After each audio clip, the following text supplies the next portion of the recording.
You're about to listen to TADPOG, Tyler and Dave Play Old Games. It's a comedy video game podcast.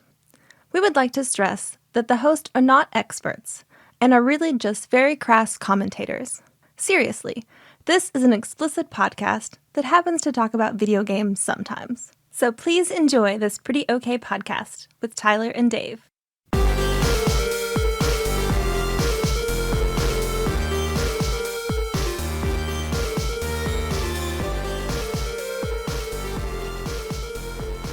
Hello, Internet, and welcome to three guys who made it through that last tornado podcast, and we're okay. Yeah. Sorry if you Talking got about old scared games. for us. We were scared. It's okay. We were worried. Yeah, when your phone starts 'Cause we- screeching at you, All three of our phones sci-fi just style, went, it's like, nope. Yeah, we're whenever, done. no, We wait, gotta go. I was like, Yeah. oh, we're Yeah. fine. Oh, no, we're not fine. No, we're not okay. Yeah, like Doc, I think, mentioned on Discord, where it's like I know, he said, like, or they said that, like, everything, I know everything's fine. But like that was the most eerie ending to a podcast because I mean it is just like the phone starts screeching. That's our creepypasta cast right there. Yeah, and I sped up the outro music. I don't know if you've listened to I it. haven't listened. Oh, I am definitely listening to that now. Yeah, we go on our pizza break, right? Our dollar store or Dollar General frozen pizza break. Yep. And then like we come right back and then it's like 5 minutes and we're like, we gotta go, there's a tornado. Well, Melissa had been saying, "Are you guys staying here?" And we're Yeah. like, "Yeah, we're Yeah, fine. it's It's no fine. big deal." Nothing. Then the alarms go off, and then we wrapped it up, and I went out back and saw Melissa and the girls all piled into your little car, just beating feet to get out of here. I mean, she spun around and shot out of here, just lickety split. It was I'm like, fucking weird outside. it was like when we because went the horns outside. were going off, and it was windy. The and sky was like this super dark green Yeah. kind of like, and it was hot. It was. like that was weird because it was hot outside, like hot, like not maybe not Oh, summer. this is the hot and cool front combining that I hear about. It was fucking 'Cause wild. it was cold when we walked in and hot when we walked out. like hot. Yeah. It was like muggy, sweaty. yeah. Like I had to keep a window cracked in my truck to keep the windows from Yeah. fogging up. I'm driving home. I got out of here. I told you guys, I'm like, listen, get out of here. Let's go. I got to go. I just wanted to be at home because I knew Tanya's scared of the storms, big ones like this. And so I head out of here, and it was all right. But I mean, there were these big, thick clouds with all this big, bright lightning all around me, and there's sheets and sheets of fucking rain. The rain was wild. Finally, of course, everybody was going. I'm driving like normal. I'm like, fuck this. I'm going. And everybody in front of me wants to drive 5 miles an hour. Oh, that's wild. Because my pack was like, are we going 90 to get home? Cool. Yeah, good. I wish I had been in that because I finally get home. I forgot to tell Tanya I was leaving. So I screeched to a halt in front of my house. It's pouring down rain. I jump out of the truck, and she's like, I hear her, she's up on the porch like having a smoke or something, and I hear her go, "What the fuck?" And she stands up and opens the door, and I run through there, and she's like, "What are you doing here?" I said, we had to get out of there. It was getting bad in Marshall County, and I was like, we got to get out of there. And she's like, "You probably should have stayed put." And I'm like, I don't know. I think you made the right call. we would have been fine. We would have but been we okay. didn't know that at the time because Right. it really seemed bad. And then, of course, that brings me to the one thing I did want to mention else about the storms was, guys, there's a little town south of here that you've probably heard about in the news, Mayfield, Kentucky. It took the absolute brunt of that tornado. Yeah, it got flattened. It passed through Mayfield directly through the middle. There was a candle factory where a lot of people were working, and they were pretty much required to stay. They weren't given the option to fucking leave. bullshit. And then Yeah. that thing was leveled. A lot of people were killed and injured. Downtown Mayfield looks like bombs were dropped on it. It's unrecognizable.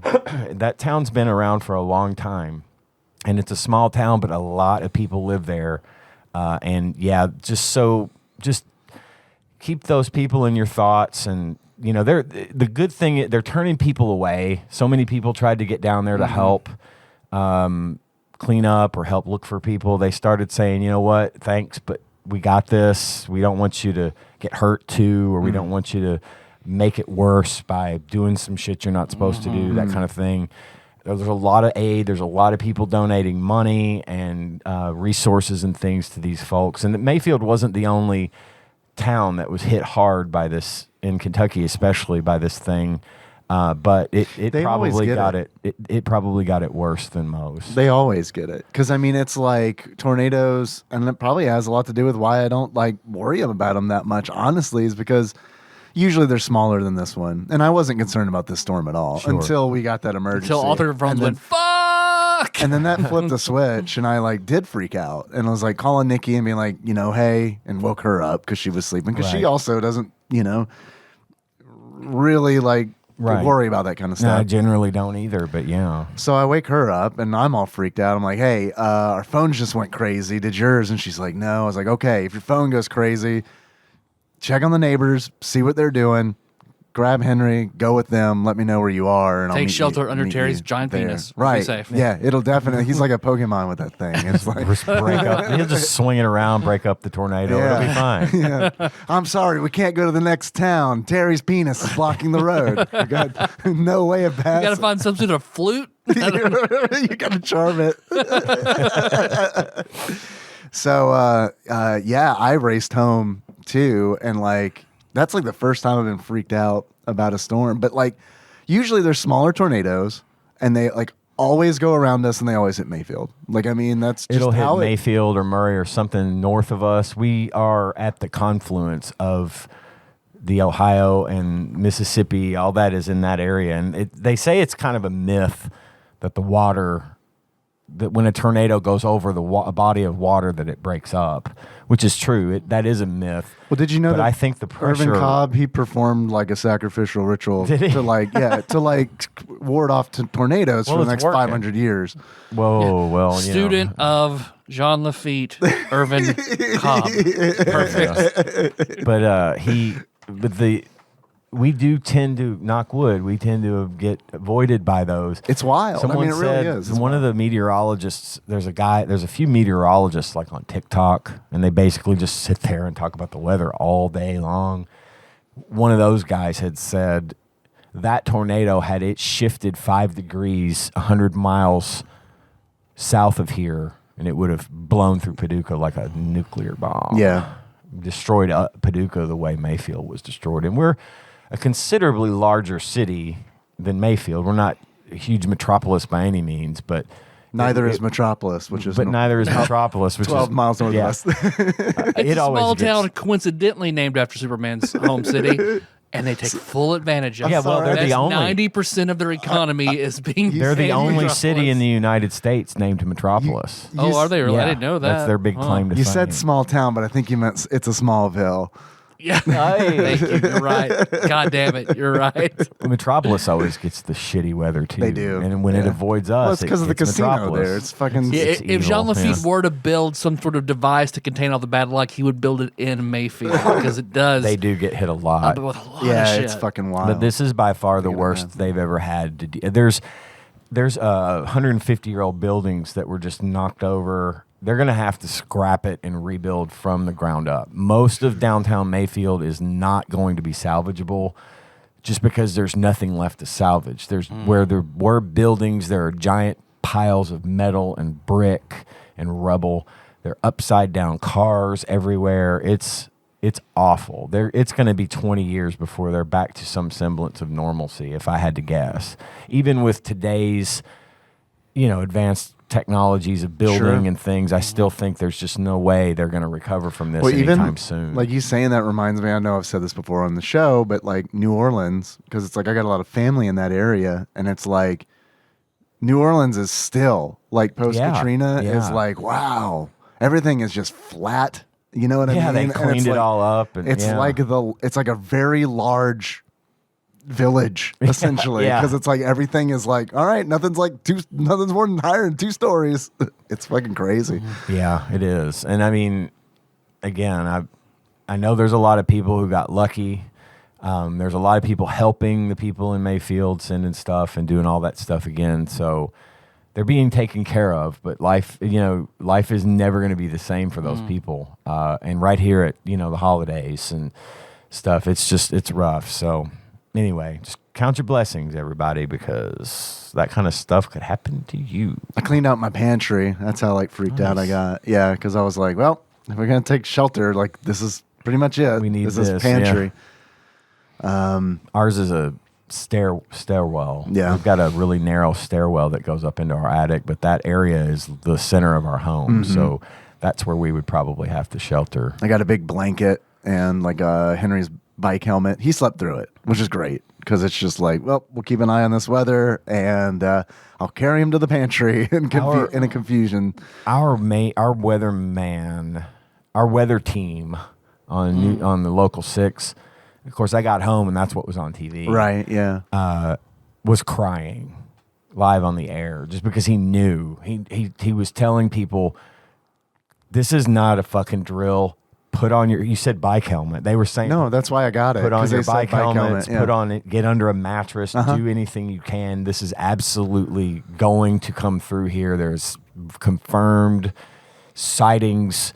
He was visibly shaken by what was going on, and they had that whole. And those guys work really hard. Hell yeah, to make sure people around here are informed, and they were on it like really well. But it was just sad and creepy. And it was very weird. Upsetting to watch because we were in real time. And then at one point, the fucking radar station in Paducah went down because the power went off.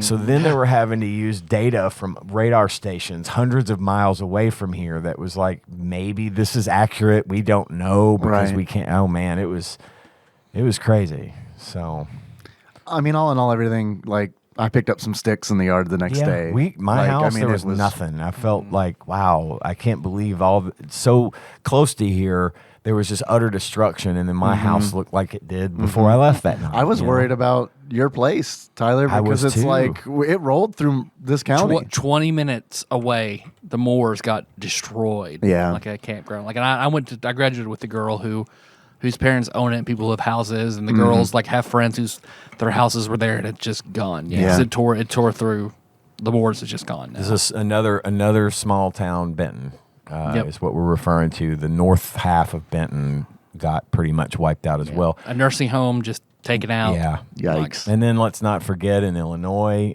just across the river from St. Louis, we had the Amazon warehouse. Well, we didn't. We didn't. Anything to do with that. We didn't have anything to do with that. It's there. They're same kind of deal as with the candle factory. They were trying to tell them they can't leave, and a lot of people got hurt and killed. So it's a tragedy, and I'm really glad we're okay. I'm glad most everybody is okay, but that was my long way of saying sorry for freaking y'all out last week. No, I thought it was like. Freaking everybody out. I think that was like probably like the saving grace of that podcast. It probably was. There wasn't a lot to talk about that day. No, a little Tetris too. Although unfortunately we didn't get the Ross's quiz, so there is that. Yep. Well, shit. Let me. I'll take things the other direction because I remember you brought it up last week. I forgot about it. Was Melissa's pediatrician as a child? Oh right, yeah. I forgot. I'm glad you remembered this time. Yeah, I wrote it down so I wouldn't. So every Sunday, Melissa and I go. We meet Meg halfway and get do a kin exchange, and we're coming back, and we go through Calvert City, a little city 15 minutes away. That's where all the chemical plants and everything like that are. I like to think a Kenna exchange is that you guys give her a Kenna, and then she gives you also a Kenna. Here you go. Here's your. They're twins, and we split them up. They walk alike. They act alike. One's not actually a little girl. For some reason. And for some reason, Calvert has a lot of like RV parks and campgrounds. I don't really know why. And the only drive-in locally. That's true. They do have a drive-in with fantastic food. Yeah, the food's pretty good and cheap. And kids get in free and it's wild. Every weekend you go and they've got stuff set up. Yeah. I never go because I don't know. I guess the drive, but like we've thought about it many times. It's like we should go out there, and then we absolutely never. We used to go pretty regularly, and then we haven't been able to lately. And then they closed early. Apparently there was a death in the family that owns the that drive-in. sucks. So they closed earlier in the season than normal, so we didn't get to go. But anyway, Calvert. So we're driving through and we pass an RV park. And Melissa goes, "Oh, my doctor used to live here." Like, you just lived here? No, like his office is here. Your doctor's office was in an RV park. Yeah, Dr. Trailer. Really? So it's like, you're like, was that his real last name, or he just lived in a trailer? Well, yeah, he lived in a trailer back here, but it's like super nice. Having like, a baby? It's crazy nice. 270 trailer. So we Operators are standing by. we drive back into the trailer park. I mean, the RV park, but it looks like there are permanent structures. It looks like a trailer park. It's really fucking weird, and it's always packed. So I don't know if people just buy an RV and they can pay $50 a month for a lot or something, and they just live there. I don't know. Yeah. It's super weird back there. I work with a guy that does that. He is in Colorado, but he lives in an RV. I can see where like it's economical and It's got to parks get there. old fast. Yeah. Henry asked about an RV once that was in a Walmart parking lot, and I was like, "Well, see, what some people do is they live in that and then they sleep in Walmart parking lots." It's like, "Does that sound like fun?" He's like, "Nope." I was like, "Yeah, I agree. There you go. That does not sound like fun at all." So we're just driving around. She's like, "I know it was back here somewhere. Like, it is." I mean, she was like, "I know it sounds weird, but dude, it was so nice. It has like a big lake and like it's amazing. I've got to find it and show you." We're driving around till we pass like the older section of the RVs, and we find it. And she just like she stops. She's like, "Shit."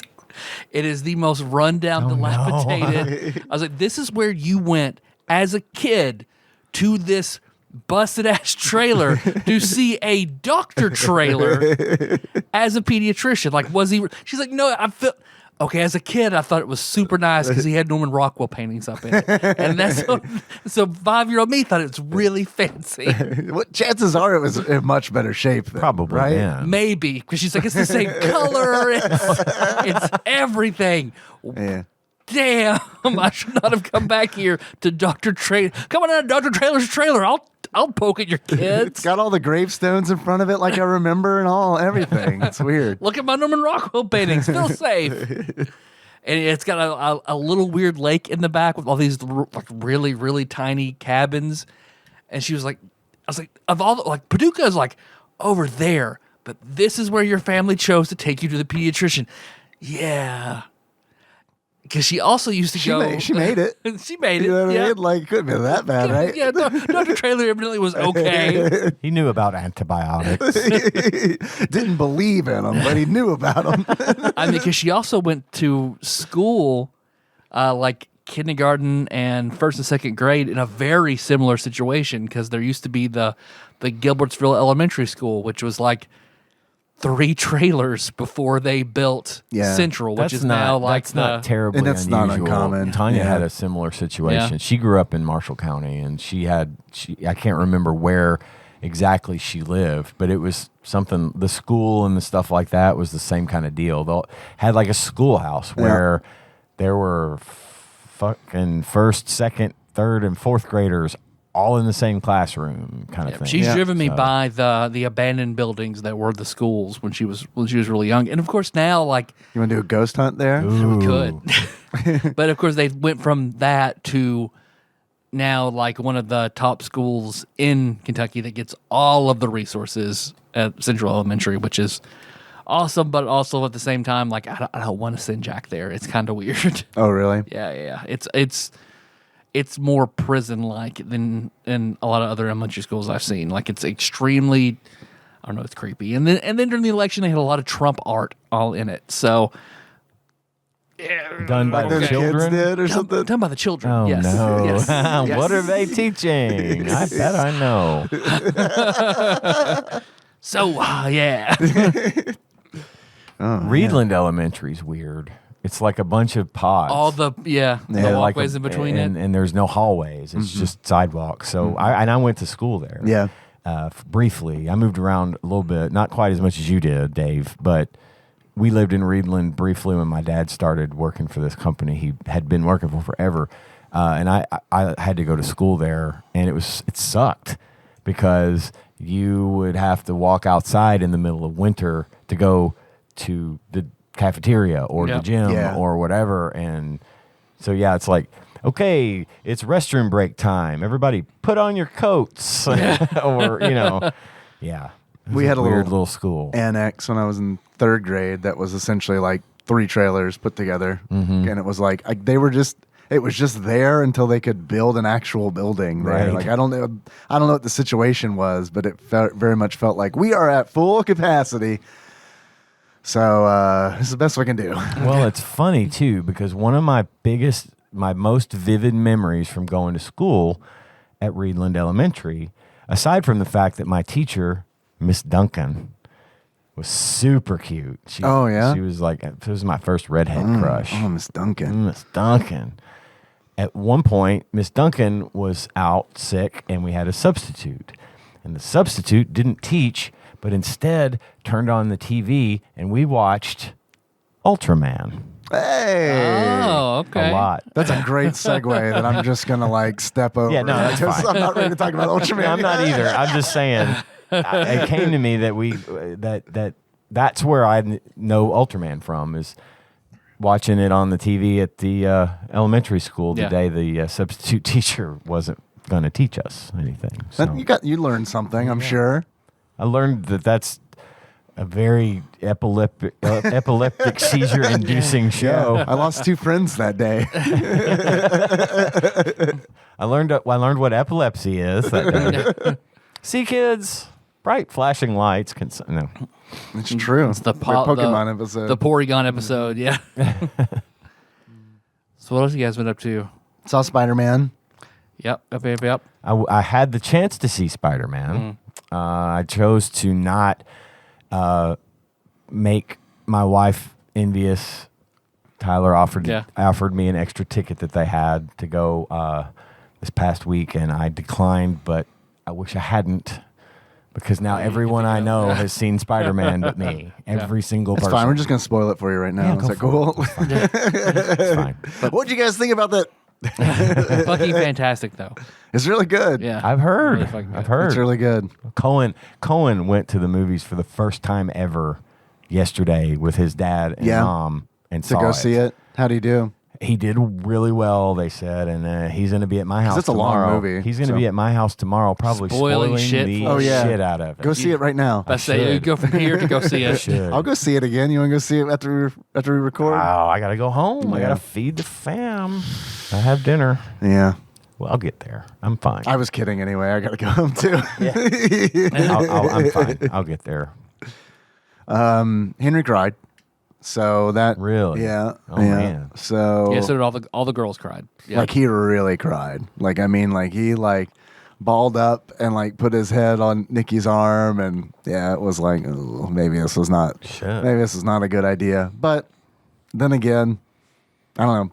Bad shit happens. You know what I mean? Yeah, like, it does. one of I those. mean, you gotta expect it. We had some crazy theater drama. I thought they were going to stop the movie. You guys did too, because so did we. Oh yeah, Really? what Yeah. happened?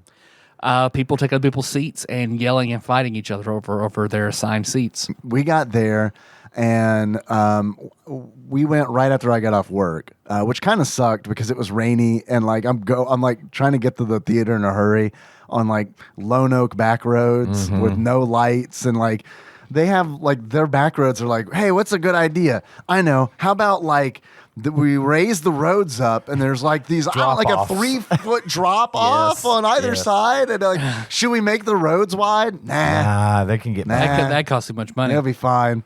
So like I'm racing to get there and finally get there, and like so Nikki and Henry, they're waiting for me in the lobby, and then like Nikki's got the tickets and like the popcorn, all that shit. So it's like, all right, great. So we go in, we walk in, and immediately Nikki's like, someone's in our seats, and it's like we're like, okay, fuck it, whatever. We'll just sit as close to our seats as we possibly can. See, I didn't realize that. I didn't realize that our theater was now doing assigned seating. In theory, it's great. pretty new. In theory, it's great, but if you don't have ushers bringing you to your seat, don't do it. Oh, okay. Don't do it. Yeah, because you can't trust that people are going to sit where they're Because they're not supposed to. gonna. Yeah. I mean, it's I like, saw an entire row displaced before the movie started. yeah. Just people just just sat wherever. Yeah. I mean, because it's like, Well, that's how it's been here. That's how it's forever. always been. You just find your seat. and like, if the theater's not packed, it's really not a big deal. Right. Because like when we saw Ghostbusters, the theater was not packed. And it's like, okay, we can pretty much sit wherever we want to sit. It was fine.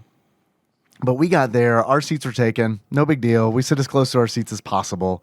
And so I'm sitting there, and then like a big family comes in after us, like big. We're talking like 9 people minimum. I didn't count them, but it's like not like a bunch of kids and like a few adults. And so like I see them kind of meander our general area, and like they're looking up, and I'm like, that's not good. And so then they like kind of split up, and it's like 3 rows in front of us. They split their group up. And so like one of the older women like sits down next to me, and I'm like, oh fuck, I bet we're in their seats because we're not in our seats because our seats are taken. So I kind of like give it a few minutes, and I'm like, I don't know what to do. I feel bad. And so eventually I just like I leaned over and I said, hey, did someone take your seats? And she was like, yeah.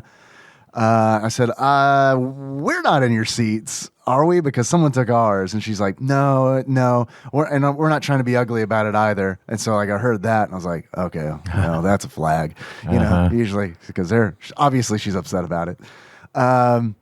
But she's trying to not be ugly about it. Okay, great. So the movie starts, and like 10 minutes in, ushers start appearing with their flashlights, and they're like asking people for stubs. Their ticket stubs. Stubs, right? So like they get to me, and they're like, can we see your ticket stubs? And Nikki's got them, so I ask her. Nikki gives me the stubs, and I hold my hand out to give them to the usher, and then someone behind me says, you don't need to be fucking bothering people with this shit. No. And I just kind of like turn around, and like my hand's still out with the tickets. Like, here you go, lady.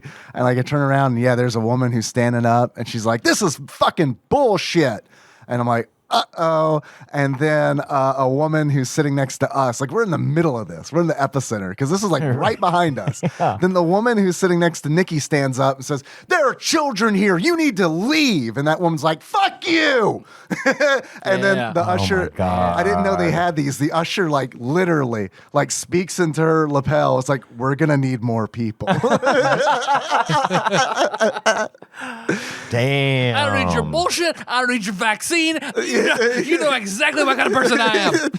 And then like the men sitting next to each of those women are like holding onto them, pulling them down, and they're silently saying nothing, just pulling. Like I was trying to do when Tanya was trying to kick Pitbull woman's ass that night. Yeah, I know that man. Yeah. And I feel for that man. The usher was like, we will stop the movie. And at this point, I'm kind of like, yeah, just go ahead and do that. We're 10 minutes in. Let's organize. Refund me the money. I'll go to another showing. And then, after that, we all just sat awkwardly in the theater until something happened in the movie that united us all. Okay. So it was fucking, it was wild. I thought there was going to be a fight for real. So it's interesting that you had a similar experience. Same. I saw ushers had to come out. Usher started yelling because all the people were yelling and pushing. And Oh my God. Was this during the movie or before it? Or? Right before. Yeah. And people were escorted out and shit like that. Yeah. Motherfuckers won't wonder why I don't go to the fucking movie theater. That's shit like that. I mean, it's the first thing I've people. experienced, like anything like that. But seriously, if you're going to do assigned seats, then you need to have people usher those people to their seats. That's what they do at like baseball games and stuff. Yeah, that's what. Can't we get an Alamo Draft House where they have the cinema Gestapo coming around with fucking clubs, like, you don't fucking talk, you fucking get your assigned seat. Here's a beer, and watch our funny ad about how you can't talk. Okay. I didn't know that was a thing. That's wild. Oh yeah, because what is it? You can pull on YouTube like the voicemails they get from people they kick out because you pull out your cell phone, you're out, you're gone. You talk, you're out. Like zero tolerance on all of it. Really? Yeah. I kind of like that. I mean, too. It's kind of the way it should be. Should be a pleasant experience for everyone, not that mess. So yeah, other than that, it was a good movie. Yep, all the girls cried. Like I got choked up. There was lots of people cheering and clapping. Oh yeah, multiple times throughout the movie. Same, which was fun. It's good energy. I like that. Oh man, yeah. No, as far as I know, no one got beat up in our theater. It was packed. which Except was Peter weird. Parker, am I right? That's right. Yeah, it was a. I was blown away by some of the performances, though. Like, goddamn! Like Yeah. they brought the heat. Yeah, it was my first time in a situation like that since COVID, so that was also kind of weird. Because I mean, it was like Where it was every packed seat is like yeah. filled pretty much, and it's like there was a point where it's like. Well, I shouldn't say every seat because, like, the very, very front, you know, they've got that section, that horrible That section. you have to lay down. Omicron's not here yet, right? Okay, we're fine. Just let me Right, be. yeah, exactly. So it's one of those where it's like, okay, let's see. I got my booster 1 week ago. Henry's second shot. Okay, he's fully okay. So it's one of those where it's like, good Lord. But post Christmas, it'll be lockdown time again. From what I see, like, yeah, it's gonna be bad. So Well, I believe it. but the other side of it is, it's like, I don't know, man. I gotta go risk my health to go see this movie before it's definitely spoiled. oh yeah, Like definitely. fuck yeah. Oh, I already it's got gonna be episode- fucking ruined for me by tomorrow. I guarantee it. Absolutely will. I already got episode 1 of the new Sex and the City spoiled for me. Like it was. There's everywhere. a new Sex in the City. Yep. Episode 1. I've is spoiled. actually been spoiled on that too. I Yeah, know what like you're it was referring on. to. Yeah, it was fucking on the radio. Like, fuck you. This just happened. It was on the radio. Yeah, the spoiler was on the radio. That seems irresponsible. Yep. Like for a podcast to do it, it's one thing, but Yeah. like a radio. Yep. And it's a pretty Radio show? significant spoiler. I mean, it's kind of like from what I don't watch the show, but from what I understand, All it's male a big cast. deal. it's a big deal, and it leads into the events of Does Spider-Man what are show coming. up? Yeah, Spider-Man. No, they do a Ghostbuster reboot with all female. They do a Sex in the City with all dudes, just jerking off everywhere. It's terrible. Is Mr. Big like Doctor Strange? Can you make a spell where everybody forgets me except for Kim Cattrall, whoever she is? Where all the women I've sexually assaulted all forget me. Of course, this is the male Sex in the City. This is what we do. You come to the right show. If you'll just give me a second, I need to tend to Louis C.K. for a minute, and I'll be right with you. Yeah. I want to know what the spoiler is because I'll never see the show, but I don't want. I'll like, tell Well, you. I'll I don't tell want you the off list- mic. I don't want the more, listeners. It's more the effect of the spoiler. Yeah, The big. now I can tell really you wanna know. what the story behind it was. The episode. What happens in the episode caused Peloton stock to drop like 15%. again because Yeah. they already took a beating for that like Yeah. fucking commercial. it's yeah, Yeah, it's that. the twist in episode 1 caused their stock to drop. Man, poor. I mean, like I don't know anything about Peloton, but like it just seems like they're having like a rough patch there. Well, fuck them on their $4,000 bicycles. Yeah, they market their Yeah, shit but I out mean, there to like- just make it seem like this is accessible and it isn't. I mean, I guess that's fine if that's how you want to run your business, but Yeah, but And Peloton there's- didn't know what was going to happen. Yeah, they- HBO was like, "Hey, can we use your product?" Sure. They didn't say how they were going to use it, and their stock dropped, and they were super pissed. that is why Apple is so militant about making sure no one uses their product Yeah. product in a movie where it might be portrayed in a negative light. Yeah. because that shit can really happen. Because they got like people like really didn't like those commercials that they did. I don't know exactly because it was like I guess insinuating that it's like a good idea to buy your spouse a Peloton bike. Yeah. So I guess Because You know. it perpetuates the idea that I want you to look better for me, so I bought you this piece of exercise equipment. But like, But I that's don't feel not- like I the don't- commercials gave that vibe off. To Look. me, it kind of was like, well, I mean, like, If I bought Tanya a new vacuum for Christmas, Yeah. she would be ecstatic. She would love it. And I Okay, don't good. buy her a vacuum because I have an expectation that she should be in there vacuuming. Sure, I just right. do it because I know she She would does like it. the vacuuming, and she would Word. appreciate it. So I've got a new job, which I haven't really talked about on the show. But like, I started that last week, and like, I'm the only guy in the office. Like, I'm the only one. Sweet. It is pretty great, just because I mean, I like working with women I like more than I like working with working women. men. Yes, absolutely. I get it. So, but like there was like this whole thing where we had like this this Dirty Santa event, and that was actually last week. I was going to ask you guys what would be a good gift, and then like a tornado happened, and so we were talking about Christmas, of course, because it's coming up, and someone said something about like some kind of kitchen device or something, and I was like, you know what? Nikki, my wife, she loves that stuff. She really does. We don't do that anymore, Tyler. I just saw Ian quiet with it. I just saw Ian twitch. I was like, she really likes that stuff, but I never want to get her that stuff because it feels weird. Yeah. Like, here is a domestic device. And then my boss was like, if she likes that shit, get it for her. Right. If it makes her happy, who cares? Like what you think about it. That's what Melissa prefers is a practical gift that she needs. Yeah, absolutely. Not something fun or anything. Sure. Like she just. And I'm the complete opposite. Me too. I just want something fucking fun, and like I'll love it for like a couple weeks, and then be like, "That was awesome," and set it down. Yeah. And it collects dust. And every now and then I look at it, I'm like, "Oh yeah, that thing." Remember that good time? Yeah, right. Yeah, exactly. I do think that I don't know when the last time I got like a super practical gift was, because I hate them. Yeah, I mean, I do. I mean, if I need a drill motor, I'm gonna go buy one right, when I need it. Because it's a necessity, and I have to use this drill, so I've already bought that shit.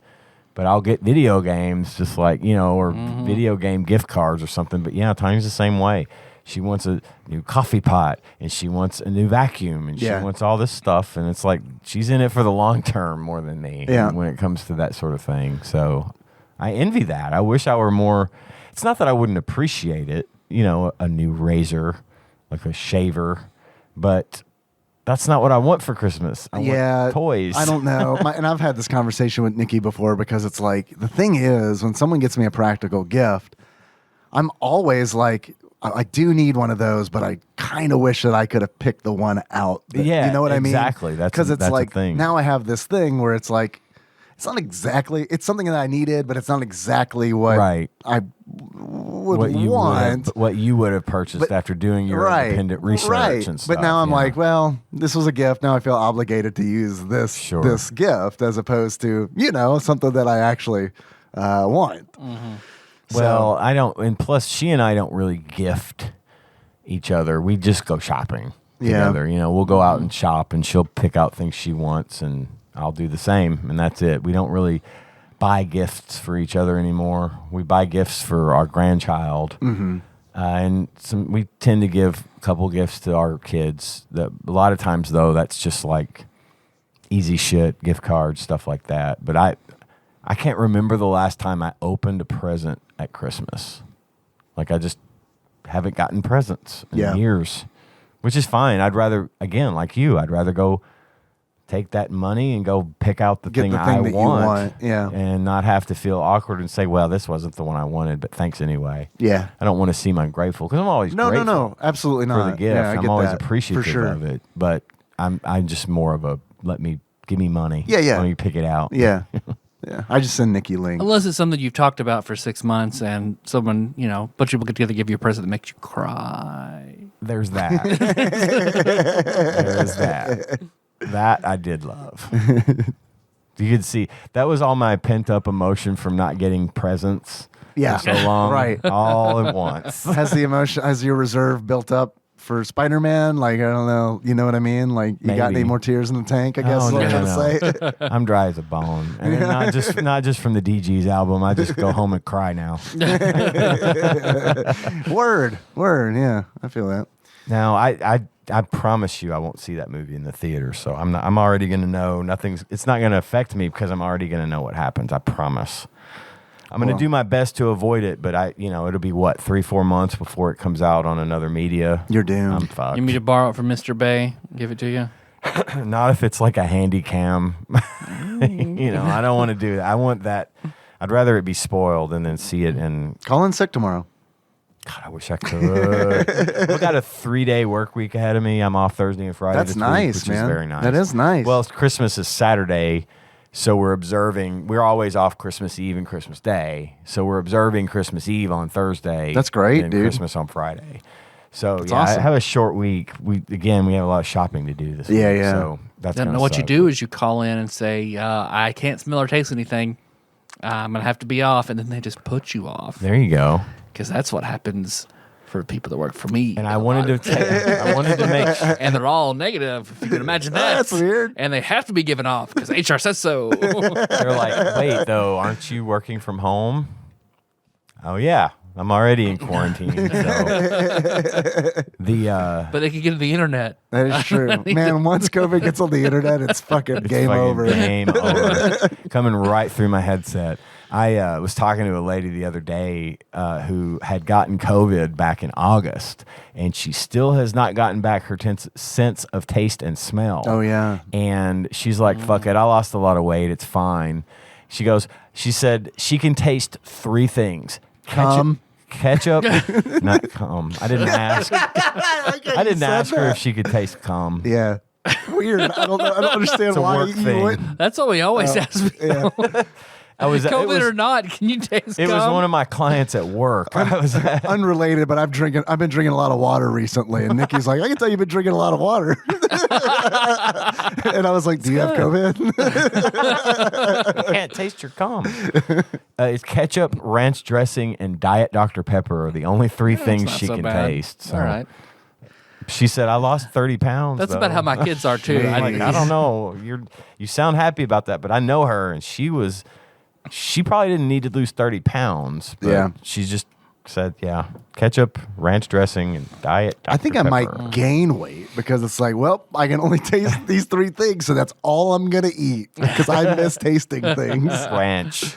I put ranch on Yikes. everything now. Did you ask her, like, does it still taste like those things? Like, does ketchup still Oh, taste no, I like didn't ketchup, think to or like, ask. is it just like You it's see on a TikTok taste where now? people who got COVID and now all they smell and taste is sewage. Everything. Ew. Yeah, it's a fairly common side effect for like 6 months. You know, everything tastes like it's rotten. Oh, man. Smells like Sucks. That's like a Morkborg curse. Yeah. It really is.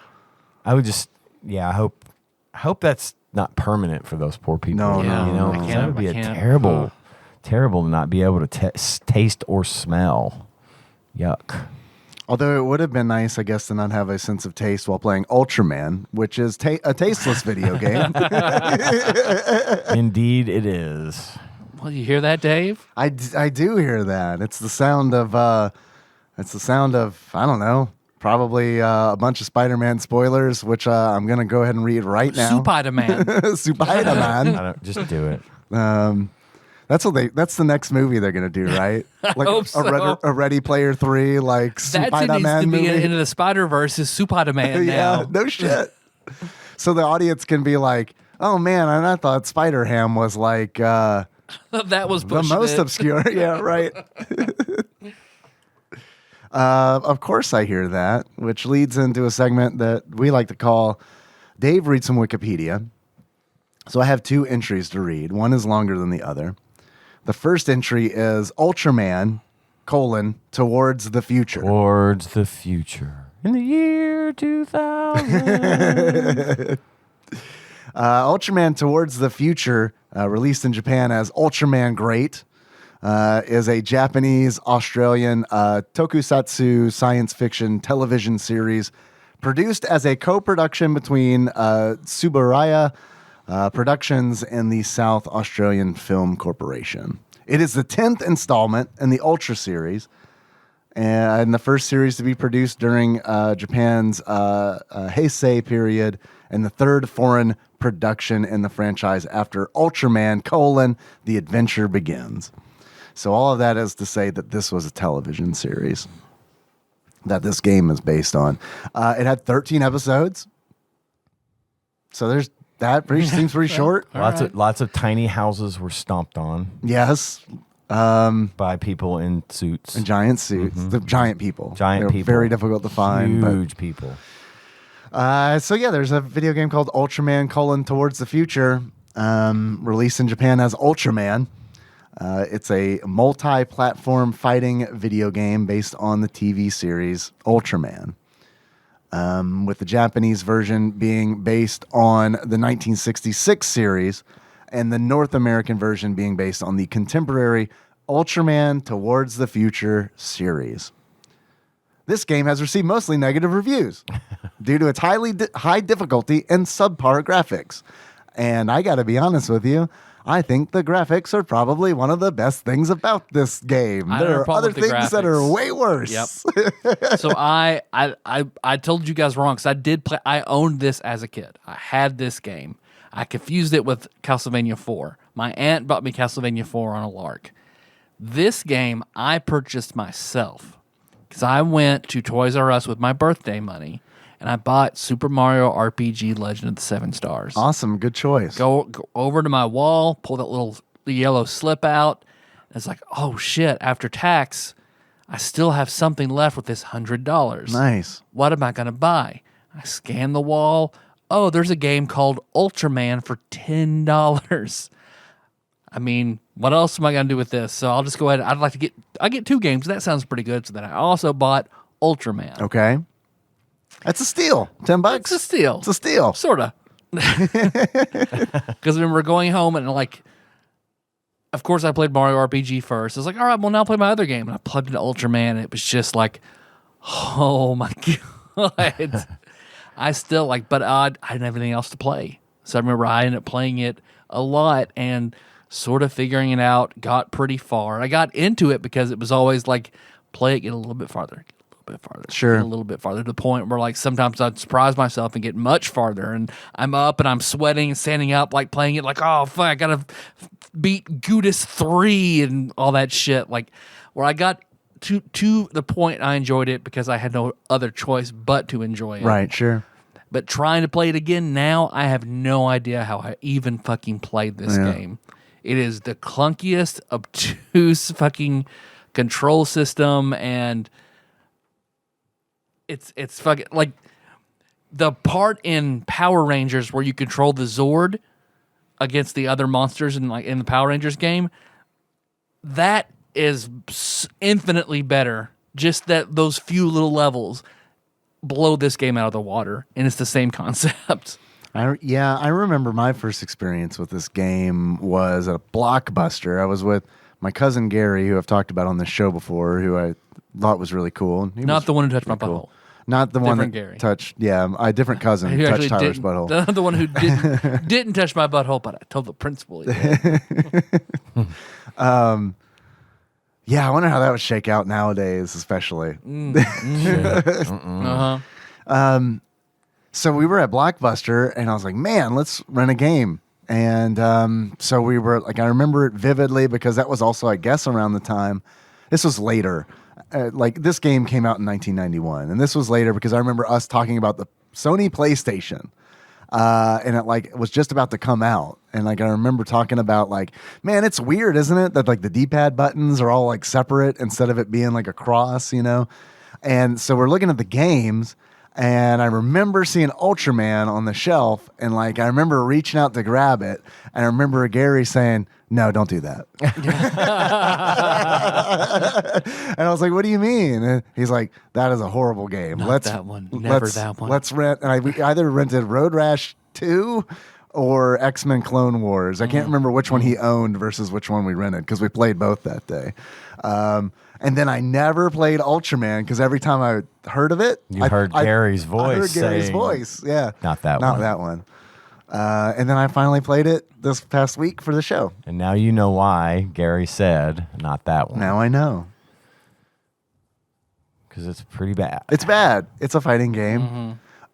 It kind of sucks because I don't know how a kaiju game could be any better than say King of Monsters, which I think did it really well, that's essentially a wrestling game. It's less a fighting game and more a wrestling game where the ring is a city and you just destroy stuff as you fight when you get to the actual kaiju battles. But this is just a straight up fighting game that is it's just 2D, there's a camera set imagine Mortal Kombat, but instead of Mortal Kombat characters, it's Ultraman. And you imagine get one choice, obviously, is your character to play. Yeah, you get to fight as One Ultraman. That's thing. it. Imagine a 2D fighter, but somehow you have the tank controls of the original Resident Evil.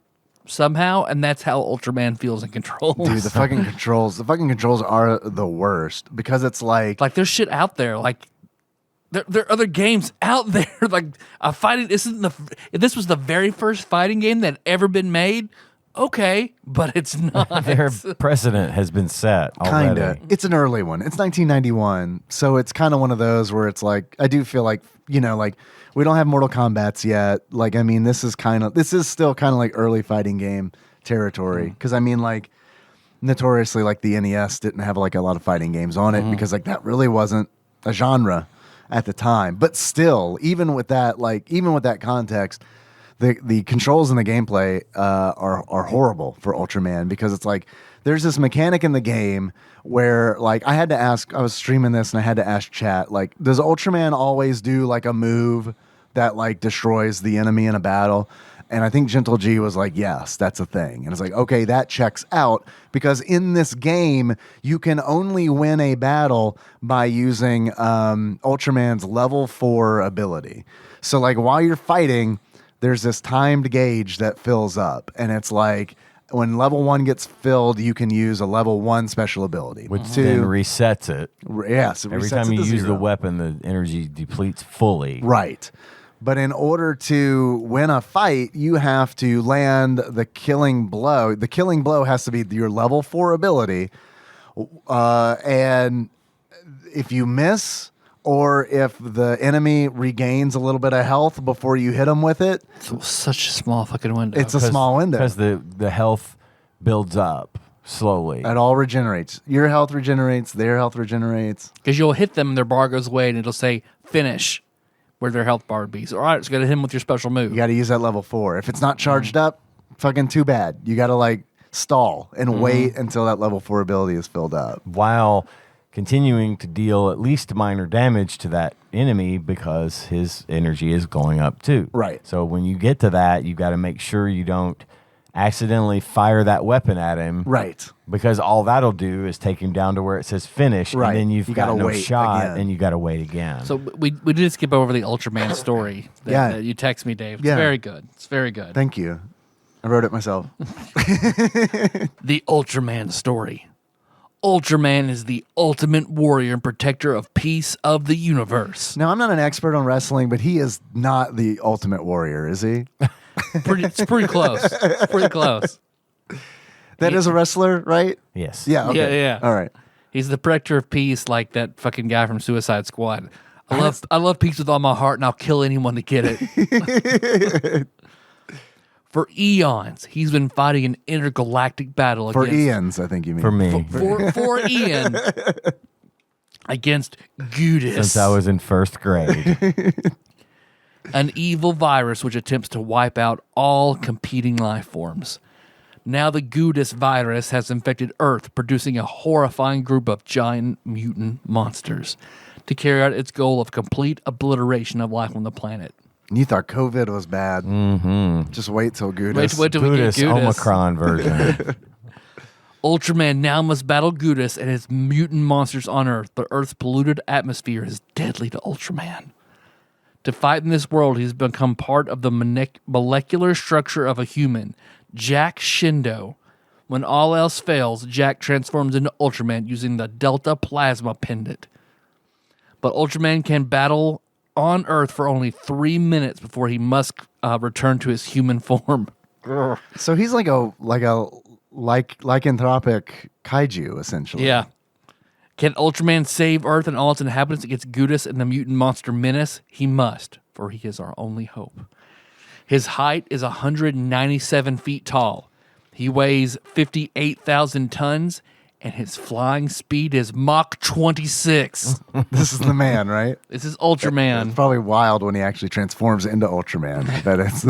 That's really weird. Well, some of the monsters he fights are listed at being like 300 feet tall, and they're the same size as he is. Yeah. They're not even trying to make them taller. Yeah, everyone's the same size in this game. Yep. Yeah. It's about the stats you get before every battle. Uh-huh. And you fight a further mutated version of what you fought. Because it's the same core of bosses, and then you just fight slight variations after, they come back. Gudis 2, and who's the guy who looks like Alf? So yeah, Alf is in this game. I forgot. How could I forget Alf's about back Alf? in kaiju form. He is. They list all of these in the instruction manual, which is like high quality. Alf's name in this game is Degola. He looks like Alf and that one Muppet, the one standing hairy Muppet. Oh, and the band, one of the band Muppets. Yeah, he's like a really, really big, like a giant Muppet. He's like Big Bird size. He's like all mouth, pretty much, right? Yeah. Yeah, I'm not up on my Muppets. I don't know. I know the one you're talking about, but I don't know his name. There are 9 stages, and in each stage is essentially a fight. And you do fight Gudis multiple times. I'd love to tell you what all the monsters are, but holy shit, this PDF is going crazy. There is at least 2 Gudises. Mm-hmm. There's the first Gudis, and then the second Gudis, which definitely looks like an uncircumcised, infected penis. Yes. There's Alf. Mm-hmm. There's a giant mosquito, essentially, like a big giant green mosquito. Gamera's in the game. No, just kidding. That would be pretty nice, actually. I don't know anything about Ultraman. Like this this video game is like the only touchstone for me with this franchise. I've never seen any of it. Doc was telling me during the stream that there is a new movie that's coming out that like we watched on stream.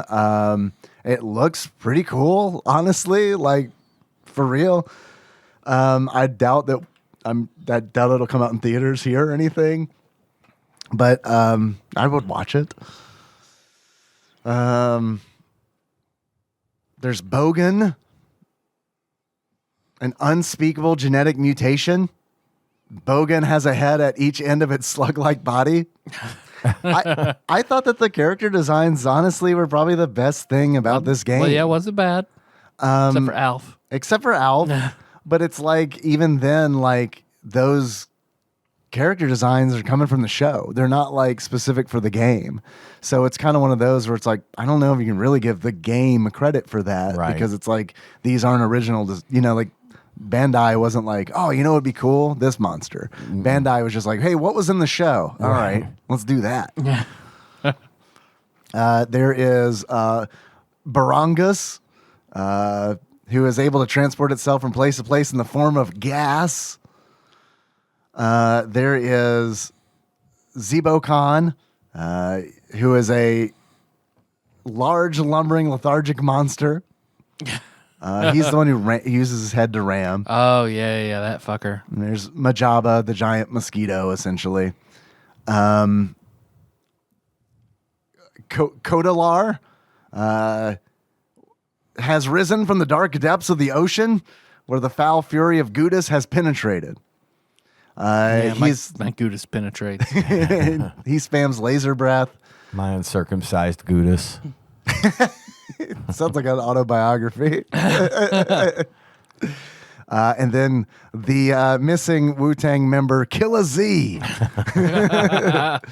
is the last fight. You would think it would be Gudis, but it's not. It's Killa Z, who comes from the darkest corner of an evil galaxy. There we go. That is it. Yeah, just boss fight after clunky boss fight with the same rules and slightly different move sets, and you can only be Ultraman. Like it sucks. It sucks. I mean, it's not as bad as Street Hockey 95. That's true. I'm with you 100% on that. It's not as bad as Tetris 2. We have played worse games. We have played much worse games.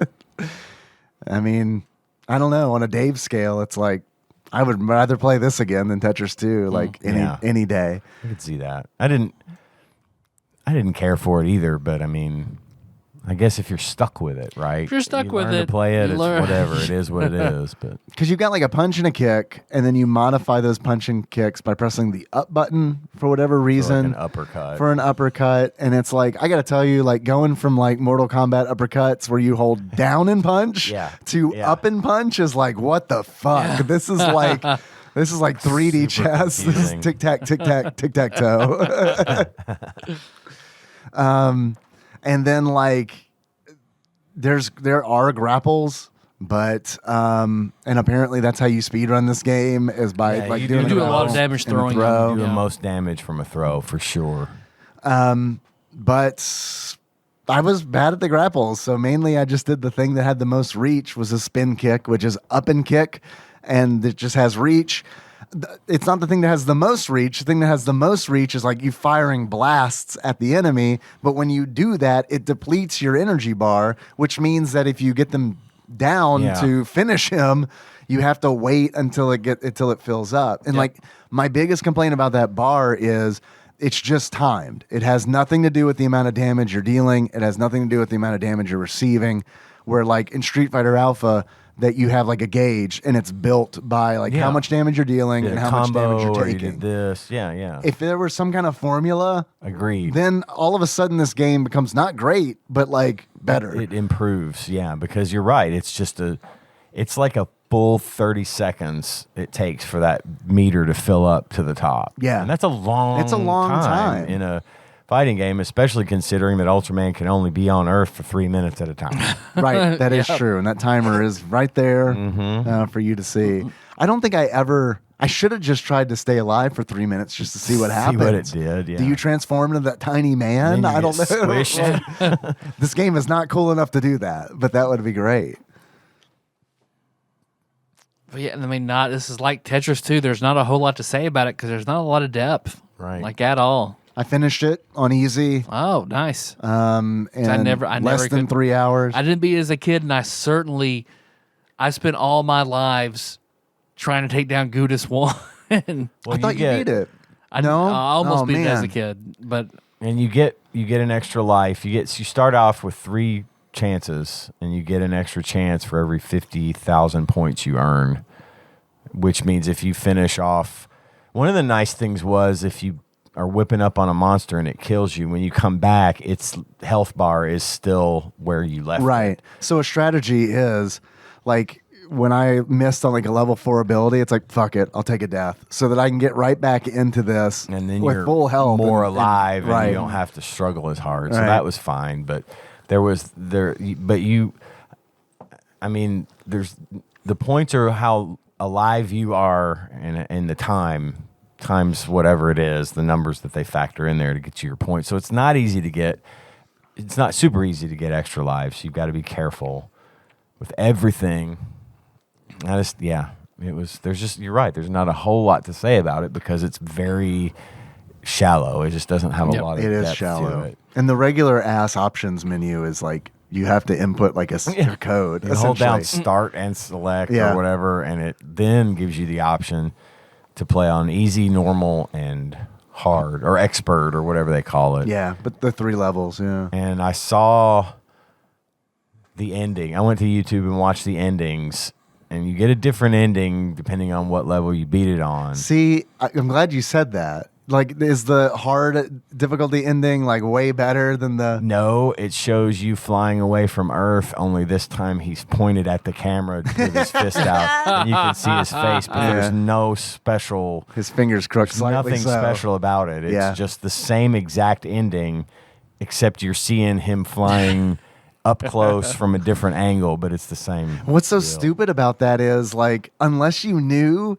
how to change the difficulty from default, You'll never you would see never it. see those endings. And then if you did, you'd be super disappointed if you fucking somehow managed to beat it on expert. but and let's then be honest, saw that. you own Ultraman, so you're already super disappointed. that's what reminds me of the BioShock ending. Because BioShock, if you save all the little sisters, you get the good ending where you get out and you raise all of them like your daughters, and it's a very sweet, good ending. If you Yeah. harvest the little sisters, basically you take all the splicers to the surface and fuck shit up.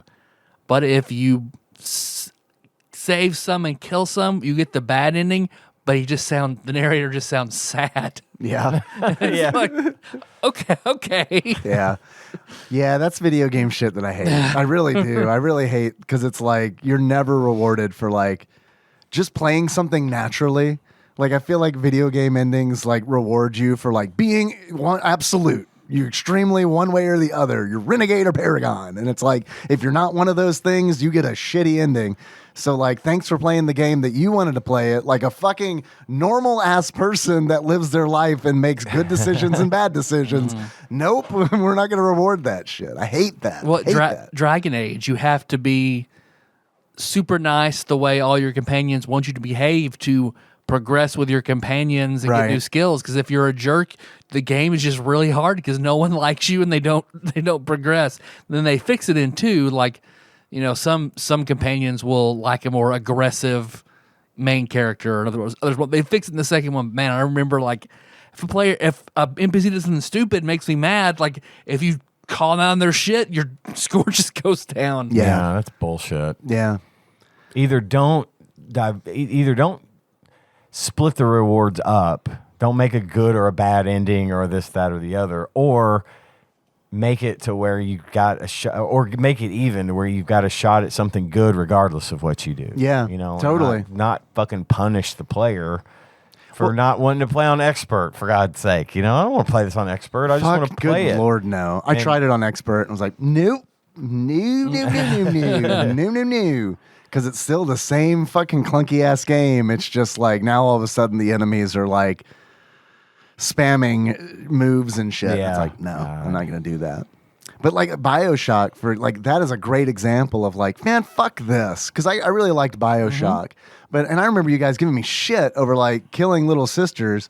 And it's like, well, the game literally tells you these things were made by a Nazi.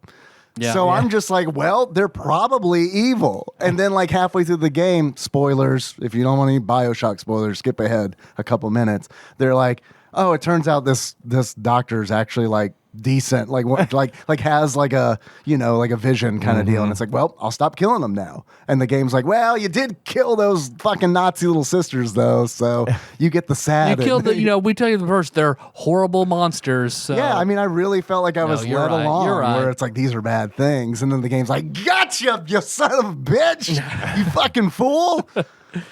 Guess you got to play it again. Well, it's like Earthbound, right? Should have had Paula pray, man. That mechanic you never used because sometimes she would pray and blind your whole party, so you never used it. No, that's what you got to do. But that's more just obtuse. I feel like, I don't know. That one feels like a little less of a gotcha. In BioShock specifically, which is so like narrative driven, that really felt like a fuck you to me.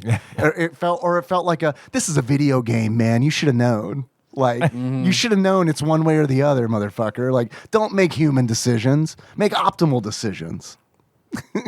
Yeah, it's BioShock. We're all utilitarian here. So. Did I not earn my sad ending by the sweat of my own brow? Would you kindly not kill the little sisters next time around? I started playing BioShock 2, which it's like I remember absolutely nothing about this game. I don't remember much about it either. Like Except how freakish that it's way more difficult than BioShock 1. The Big Daddy in the first one. What's this one called? The one that you Subject fight? Delta. Yeah. Oh wow, I forgot about that. Freaked me out. Oh, the big sisters and stuff, like the really agile ones. Yeah. And because there's like Sarah Lamb, who you never hear anything about in the first one, but apparently she's like Andrew Ryan's other rival, and she's brought back the Little Sister Project and is making new ones. And I watched like a 45-minute long YouTube video that sort of explained the BioShock, have the relationship between the Big Daddies and the Little Sisters, and everything that went into it that I had no idea about. Like, it's lore that is hidden and kind of obscured, and you have to go through all these resources to find it. Like how they made that process work. It's super interesting. Like. There's so much good lore about it, and I'm really, like I said, 2 is much harder, but I'm enjoying it, and I don't remember any of it, so it's like playing it brand new all over again. Yeah, it's a great game. And I never, like I said before, like I never played Minerva's Den, so I'm looking forward to the DLC because I've heard it's amazing. Yeah. And I made my first TikTok today. Forgot to mention that. You did? I did. I didn't see it. So I'm not on there a lot. There's a TikToker, his name's like B. Dylan Hollis, and he does gross recipes from the 50s and 60s. Oh, I saw one of those earlier today. They're so good. Because Melissa and I were in bed watching some, and she was like, we should take some of these to family Christmas. I was like, fuck yeah, we should. So last night and today, I made a Spaghetti-O Jello ring. Holy shit, that was your video that I saw. I didn't was it? realize it Yeah. was yours. Yeah.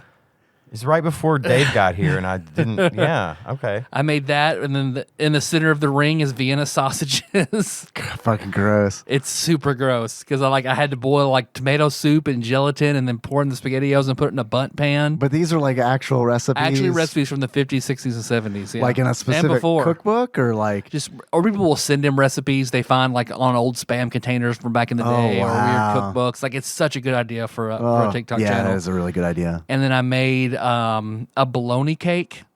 What is a bologna cake? Bologna cake, you take a pack of bologna, and you take cream cheese, and you add Worcestershire sauce and onion powder to the cream cheese. And then you build like piece of bologna, layer of the cream cheese, piece of bologna, and you layer it all up, and then you frost it like it's a cake, and then you decorate. And you decorate it with spray cheese. So I was like doing like designs and shit with like that, and I made what's actually good is like a date cream. He said it was good. I was like, I'll make one of these that's actually good. So I made that, and it actually was really fucking good. Yeah. So and then I lined all that up, and I made that TikTok, thanked him and tagged him in it. Like, thank you for giving me these ideas of what to take to my in-laws. So it's not. Did you do like a reaction video? Like, did the in-laws eat this stuff? They all loved it. They thought it was hilarious. They loved it. Oh. People actually ate the bologna cake with crackers. They said it was good. Yeah. No one would touch the spaghetti. Oh, yeah. That seems like that one. Yeah, that was nasty. That sounds fucking gross. It looked like you poured a can of SpaghettiOs and mixed it in with epoxy. Yeah. Yeah. And froze them in there, which would be cool to look at, but never eat. Yeah. And in the middle was a bunch of hot dogs. Yeah. The Vienna sausages. Yeah. Hot dogs would be much better. Yeah, no, fucking they Vienna were sausages. Now you're going to crank up that gross factor. Fuck that shit, man. I like them. I can't help it. I did as a kid. I'd fucking eat them by the fucking can as a kid. Mustard. Fucking Can't do it Vienna now. sausages. Nope. I haven't had any in a while. I probably won't either. I know how nasty. Well, we got a treat for you, Ian. Hey. I would eat them. Do you want gout too? Here's some Vienna sausage. Gout's back. And it's pissed. You guys have any achievements for this game? I have a couple, if I may. Yeah, what you got? Just jumping in here like I got something to say. Please. All right, my first achievement is finish all over me, Ultraman. Fucking hot. Jesus Christ, Ian. Coming in. Wow. I need to take a break. Does it taste like cum, Ultraman? Do you need some ranch dressing on that? Ultraman is ultra hydrated. To get that, you find out about the boss weapon requirement after dying 3 times while the finish notification is on the boss's health bar. I did that because I didn't know. I didn't read ahead. Dude. I usually start by just jumping in and play. And I got to finish. And I'm like whipping this thing's ass, trying to kick it, and it's killing me. And I'm like, what the fuck? And then I found out about selecting the... And the other thing that pissed me off too about it was you cannot pre-select the level 4 weapon. No, you have to. You have to wait. You have to wait until it's full. So you hit the shoulder button to select that weapon, right? And then 3 times essentially. 3 times. What? Yeah. And then if the energy bar hasn't gotten to that weapon, you can't select it yet. Select it. So the best you can do is get to level 3 and leave it there until it gets to level 4, and then hope you don't accidentally hit that and fire it at the boss when it won't kill him. You know what it feels like when we explain it that way? It feels like a real-time strategy game, like that level of micromanaging, like while you're in the middle of like a giant fight. Yeah, I hate that. It sucks. And it's like another thing that you bring up is like you didn't know what to do. If you didn't have this instruction manual, like if you just rented this blind, and it's not obvious. It's not. You're right. You don't know how to kill the guy. I mean, eventually, maybe you'll hit the shoulder button and be like, "Wait, that little pip moved." Right. And then maybe, but it still would take. I would have been long done with it. Oh yeah, for sure. For sure. Okay, my next one is a musical achievement. Codalar, it gives us those nice bright lasers. And to get that, you die by repeatedly getting hit by Codalar's infuriating ground-based laser lasers. spam. They go across the floor. Yeah. And they're really long, and you have to avoid them. Well, dude, like you talking about that reminds me of Ultraman's got this move where he like makes this like AT shield essentially to like block projectiles in theory, but like so you have to input that move because there's no block. There is no block in this game. Like the only way presumably to block something is to perform that move where that special move where Ultraman makes a shield, but like you have to not only do the input command to make the shield form, but like the animation for him to make that shield is like so fucking long. Like you have to like you have to be a precog to know that the enemy is going to fire a projectile in 1 second, so you can go ahead and pull up your shield. And most of them they go for your knees and your shins anyway. Right, right, yeah, exactly. It's fuck this game. So it's actually the more we talk about it, the more I'm like, this is such like a poorly designed piece of shit. Absolutely. But it's like maybe it's because like honestly, it's so weird for me to say this, but maybe it's because it was on the back of Tetris 2. Like when I was playing it, I was like, it's not so bad. Yeah. Could be. I didn't Hunger have is that the best effect. spice. Yeah. I didn't have that effect. I hated it immediately. I have a few achievements. The first of which, these all come from Twitch chat. The first of which is Hackerman. In order to unlock Hackerman, enter the options screen on Ultraman using the button combination. That came in from DJ Chu, a.k.a. Derek. The next achievement I've got is Majaba the Hutt. In order to unlock Majaba the Hutt, talk to Majaba, get killed, then defeat him on the next life. And that came in from Cthusiast Jeff. Although the next time I get like accidentally injured, I'm gonna like clutch my side and go, Majaba, my ovaries. The next achievement I've got is Gudis Priest. In order to unlock Gudis Priest, sing an Alice Cooper song for some reason while fighting Gudis. That came in from Gamebug Prime Nate. That is a thing that I did on stream because I got Alice Cooper and Judas Priest mixed up. And then like the more I think about it, the more I'm like, do I know a Judas Priest song? I don't. I don't know that I Couldn't name you one. Couldn't name you Alice Cooper song either. Breaking the Law, I think, is Oh, Judas that is Priest. right. That is Judas Breaking Priest. the Right. Law. Isn't that? That's Beavis and Butthead, I'm pretty sure. Yeah, you're right. My bad. Yeah, that's Judas Priest. Alice Cooper's like School's Out, Yeah. Oh, okay. which is what I sang.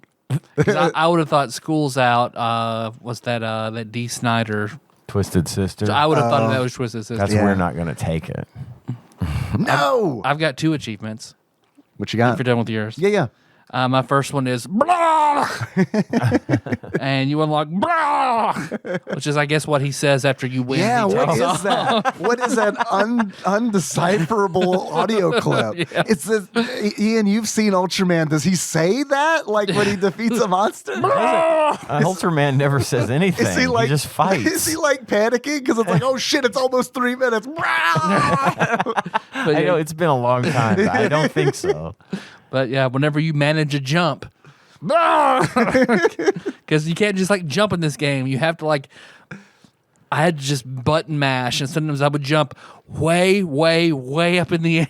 Yeah. It depended on how long you held down the button. If you held it down a long time, long press, you would go high up, and this short press was a short jump. And if you press up when you press jump, you go way up there.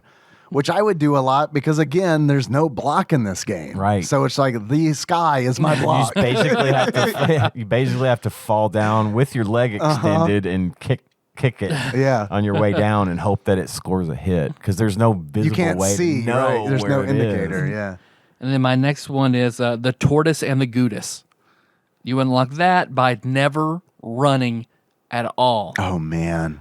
which running is also Running is so fucking difficult. stupid in this game because it's location proximity dependent. based, yeah. And it's just like there are times where it's like I want to rush an opponent, but I can't because we're too close to one another. Take so I just it easy. Think of your health. Get up just here. right, just slowly walk up to this fucking enemy while they're like shooting bubbles out their mouth at me. Just put down the bubbles.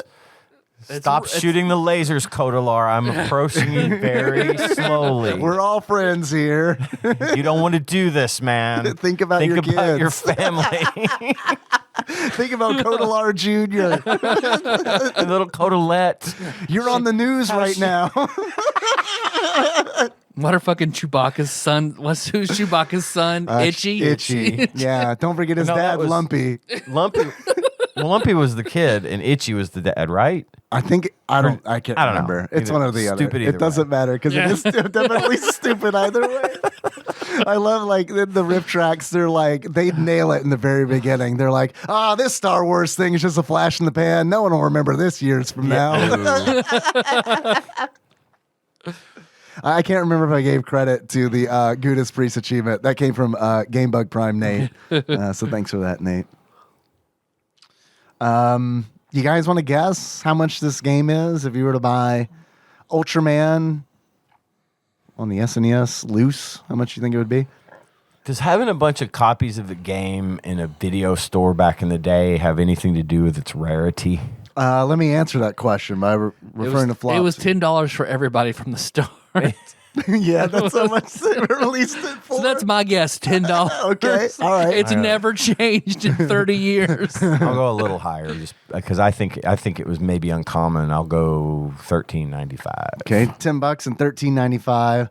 Actual retail value of Ultraman towards the future for the Super Nintendo loose on average, according to PriceCharting.com, is $9.20. So Tyler, you only lost 80 It's cents. as stable on this as deal. gold in the fucking economy. We have an Ultraman base. We need to go to the Ultraman standard. Ultraman Bitcoin. To the moon. Also a very good game. Yeah, I couldn't finish it. Too sad. Oh, man. Yeah. Also, I felt punished for killing all the Nazis in that game too. So, so what's weird to me, and not weird, what's sad to me is when I looked at the graph on price charting, and I was like, how much was this game when we started this podcast? Because I collect Super Nintendo games now because of this show, and now I'm like, man, I don't know that I want to spend $9.20 on a shitty game. When we started this show, the game was 80 cents. Oh my God. 80 cents on average. Damn. Well, it's worth 80 cents. It's definitely worth to a collector. It's definitely worth 80 cents, yeah. And to be perfectly honest, if I saw a good condition copy of this in the store priced at $9.20, I'd go ahead and pick it up. Yeah. Just to get it picked up and on the shelf and never in the Super Nintendo. Does this game belong on TADPOG's top 100? No. Does it belong on TADPOG's bottom 100? It's got a place in there somewhere, I'm sure. You think so? Yeah. I mean, there probably are others that might kick it up a little bit, like you said, Street Hockey and Jelly There's Boy. other games that suck more, but if not, it's going to fall into the bottom of that gray zone of where the other 500 The Phantom Zone. We're gonna banish. It's this the game from 98th Zone. worst game on the Super Nintendo. Like it's right there.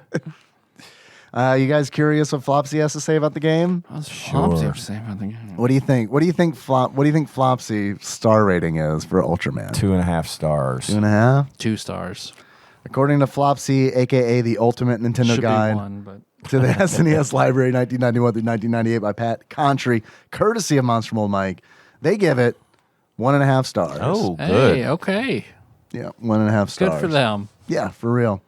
But I do feel like this game is like an easy one to shit on. I can't imagine anyone booting up this game and playing it for 5 minutes and going, man, this is actually pretty good. Man, it's like I'm Ultraman. Yeah, maybe Yeah. it is Oh. like the ultimate test for like how big of an Ultraman fan you are. Like at conventions, are people like, I like Ultraman towards the future on the Super Nintendo, and all everyone else is like, ooh, wow, this is the fan. He is a fan. At old school wrestling out of Murray, because they have their own little wrestling federation. Thank you. I almost brought this man up.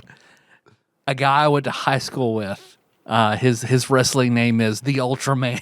Wasn't it like Ultraman Trey or something like Yep, that? Ultraman. Yep, Ultraman and then his full name. It was right. And he's you've got people who are legitimately like, what's his, John Caesar, I remember out there, he was like, he had a wrestling Who is that? physique. He was that's just a guy. Yeah, just a guy That's not like a who famous wrestled. wrestler. Like he It was sounds like a wrestler named John Caesar. He looked like what you would expect to see in the WWF. I was super impressed with this dude. Yeah. I mean, he had zero charisma, whatever, but he looked That was his like a dump stat. wrestler. What are you going to do? And then you've got Ultraman Trey, who is like he just stepped off the scenes of Freaks and Geeks and went to the wrestling rings. And I'm the Ultraman. It's fine. I'm 6'1" and 80 pounds. This is gonna work. I remember in college seeing the black and white photocopy flyers that he made and like posted around. Because I remember looking at it and being like, who the fuck is Ultraman Trey? The guy who considers himself, the guy who owns it, like thinks he's his own little Murray Vince McMahon, like he's a fucking asshole. He would come in, Vince McMurray. Thank you. Whenever I was a server and a cook at Huddle House in college, like he would come in with like his little posse, and they would have all the hats in a name and pull out who's to be the next champion, and then write stories around it in Huddle House. Okay. Oh. I mean, that kind of sounds like fun. That's something. At least they had like a bit of random. Like I don't know if Ultraman Trey was ever the champion, ever got his name pulled out of that hat, and they had to ride around. Maybe it. Maybe they didn't write his name on the little sheet. I mean, sorry, you lose again. I'm pretty sure you're in there, Trey. I mean, I don't know the guy. Maybe he's nice, but like nothing against him. But I do remember seeing those flyers and being like, "What is this?" Did he lose a contest? He lost a bet. He lose a bet. Had to go. Is this like, is he on some kind of list and the government requires him to do this? So in lieu of introducing yourself to your neighbors as being a sex offender, you have to join the local backyard wrestling. You just knock on people's and be doors. his butler. Knock on people's doors, hand them that flyer, and leave. And then be like, well, I informed them. They've been informed. I remember Miller knew him pretty well. I don't know if he was in band with him or not, but I remember like Miller randomly going with us to a show, and whenever like they did Ultraman Trey and he walks down, Miller's like, God damn, is that fucking Trey? What the fuck is Trey doing over there? Discovered his secret life. Man, that whole like government thing, like notifying your neighbors. I just like, man, I wish I had the thought to like back in college have like a rubber stamp made that just said not a pedophile, and just like stamp it on every flyer. Oh man, that would be really good. And then if he gets mad, it's like, well, I said you're not a pedophile. I don't understand. You got to put definitely. Definitely not. Definitely. I don't know what you've heard, but this man is not a pedophile.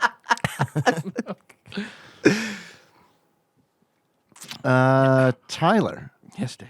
If you were to give this game a beard that sums up how you feel about it, what kind of beard would you give it? I would give it the beard of a thrown on the floor at the end of the series of Alf. From the Alf puppet, because apparently what? Apparently every Wait, what? He said he went back to Melmac. what? What are you talking about? Are you not familiar with the cartoon canon? Well, because apparently everybody on Alf fucking hated being on Alf. Yeah. Like, to the extreme. They fucking loathed it. So the beard of It's not like you could tell. Alf, when you've thrown the puppet down on the ground, the goddamn show is fucking over. Tyler, Yes, Dave. if you were to give this game a pair of glasses, that sums up how you feel about it. What kind of glasses would you give it? The glasses of the dad on Alf, whenever he would, in frustration at Alf, take them off and be like, oh, Alf. Probably really easy acting for that man who Yeah. hated to be on the show. Yeah, had to all act opposite a fucking puppet that was way more popular and noble than any of them will ever be. Damn. I don't even know his name. I know him as Alf Dad. Yeah. He's been, remember seeing him in a lot of shit, but yeah, Really? he's Alf's dad. Did he ever get the Because cat? was he in Batteries Not Included? I have no idea. I Or said bastard during that movie. Maybe he's in Cocoon. My mom slapped me. That's all I remember. That's all I remember of that movie. I have a quiz. Yeah, let's take a quiz. 2 quizzes or how many quizzes? How many quizzes you want to take? I got one quiz. Okay. Unless there's a secret quiz. I don't know if we missed. If he sent us another one on top of the one we missed, or he said, I'll do it. Okay, cool. No, I just got the one from last week that we didn't do because of a tornado. You want to break before we quiz? Yeah, you want to break? If you don't mind. Yeah, let's break.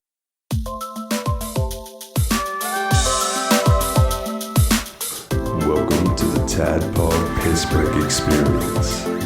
The guys definitely have their dicks in their hands right now. Enjoy that thought, and we'll be right back. Sorry, man. Out.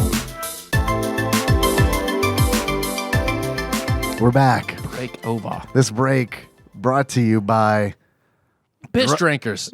AKA Druthers of Marion, Kentucky. I saw that. Thank you, Captain Gunner John Turley. Breaking news: Marion, Kentucky had a Druthers.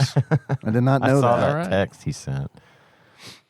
So now all we have to do is go back in time, and we can have our druthers. If I remember, it wasn't very good. Yeah. I mean, I might have thought so at the time because I was a child. But Yeah.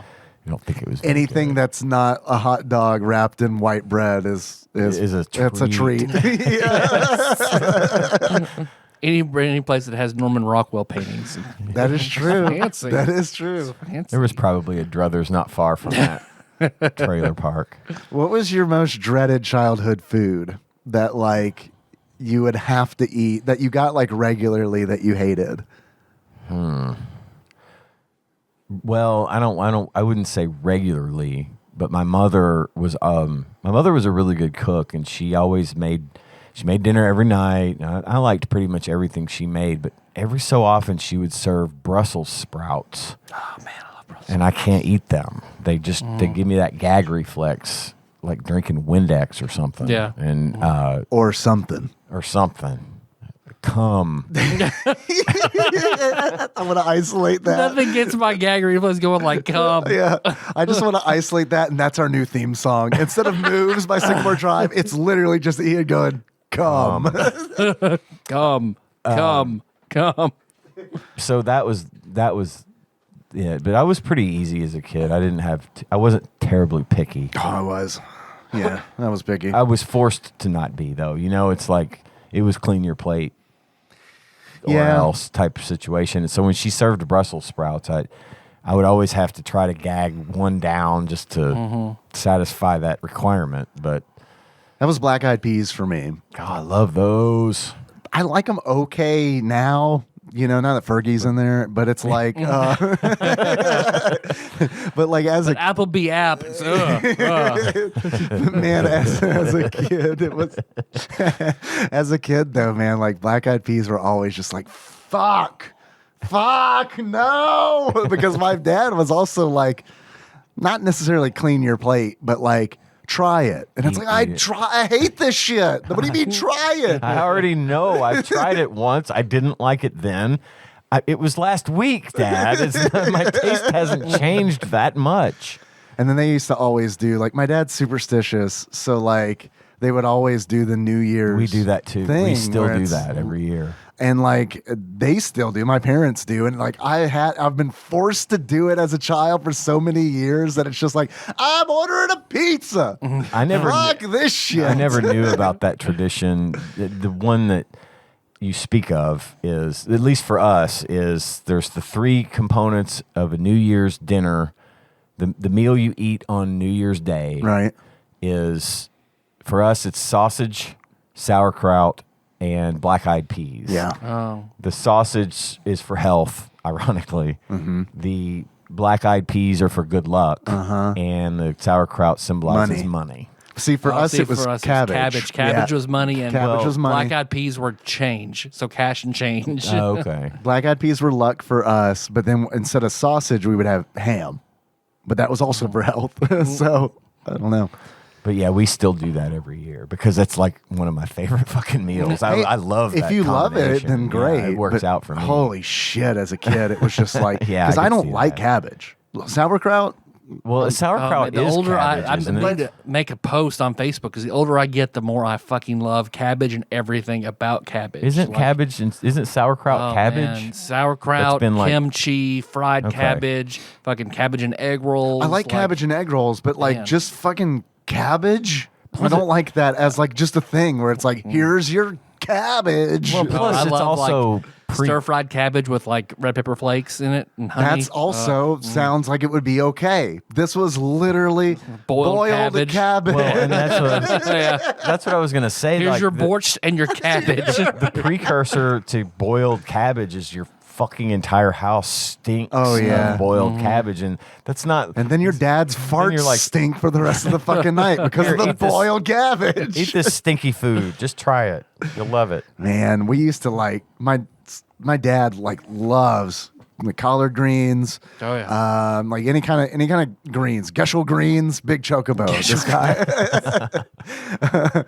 So like when we would go Mustard to like greens. Oh, he loved mustard greens. So like whenever we go visit my grandmother, his mom, she would make a shitload of them for him, and it's like that was a fucking 6 to 8 hour drive to her house, depending on where we lived at the time, and just the fucking rides back every fucking time was just like, oh my fucking god, Dad, crack a window. no shit, because like literally Yes, no shit. shit, just fart. But like I wouldn't eat them because I didn't like them. My mom wouldn't eat them, so there was only one person doing this. And then yeah, I do remember several instances playing like Mortal Kombat on the Game Gear with the window down. In the middle of winter. Yes, Your fatality. yeah. Black eyed peas for me and lima beans, which I'll eat both now, but as a kid, I didn't fucking Yeah. Lima beans, I ate them when I was a kid. I didn't care for them, but it wasn't it wasn't bad enough for me to I like them now. argue about it. Yeah, I could eat them now. Melissa, as a kid, liked them. She loved her grandmother's lima beans, but that's the only lima bean she will eat. I could, under no circumstances, could I make a lima bean she would eat. Yeah. Only whatever her grandmother's recipe was, and no one knows it. So I really came around on peas. I used to Oh, like yeah. not Love like peas. peas as a kid, but Peas like and now mashed like potatoes like all snap day. peas, like I mean like good peas. I still don't like mushy peas, especially when they're like I can do mushy peas if they are fucking hot, like steaming. But if they are any degree less than steaming hot, mushy peas are like just it's like cold peas, God, man, it's the I like worst. those. I cold like those. boogers and cum. Just I like those flash frozen fresh peas, the bird's eye style. Yeah. Those are good. Yeah. I don't mind a canned a good peas Le pea in a can with mashed potatoes. either. It's like it's like I love certain food combinations and I can only eat them together. Like I don't like deviled eggs Love unless deviled head. If I could grab those horns. deviled eggs with I have to have bread, a roll or a croissant. I can't have it by itself. The texture is just. But if I can follow it with a piece of bread, if I can eat deviled eggs all day long. Yeah. And then peas as long as I No. have mashed potatoes. No, not I've touched on this. I could eat myself to death oh. on deviled eggs. I Yeah. love them. Love them. And what I really want to make, I saw on TikTok, a good one of these Bloody Mary deviled eggs. It look fucking great. I'm going to make at some point this year. So, that sounds appalling, but it looks really good. 'Cause Yeah. You've got the deviled egg, but like it's, got a little tomato in it and yeah, a little it looks like it's spice. Old Bay covering the whole top of it. Oh, you and got then, like, Tony. Yeah, you're right.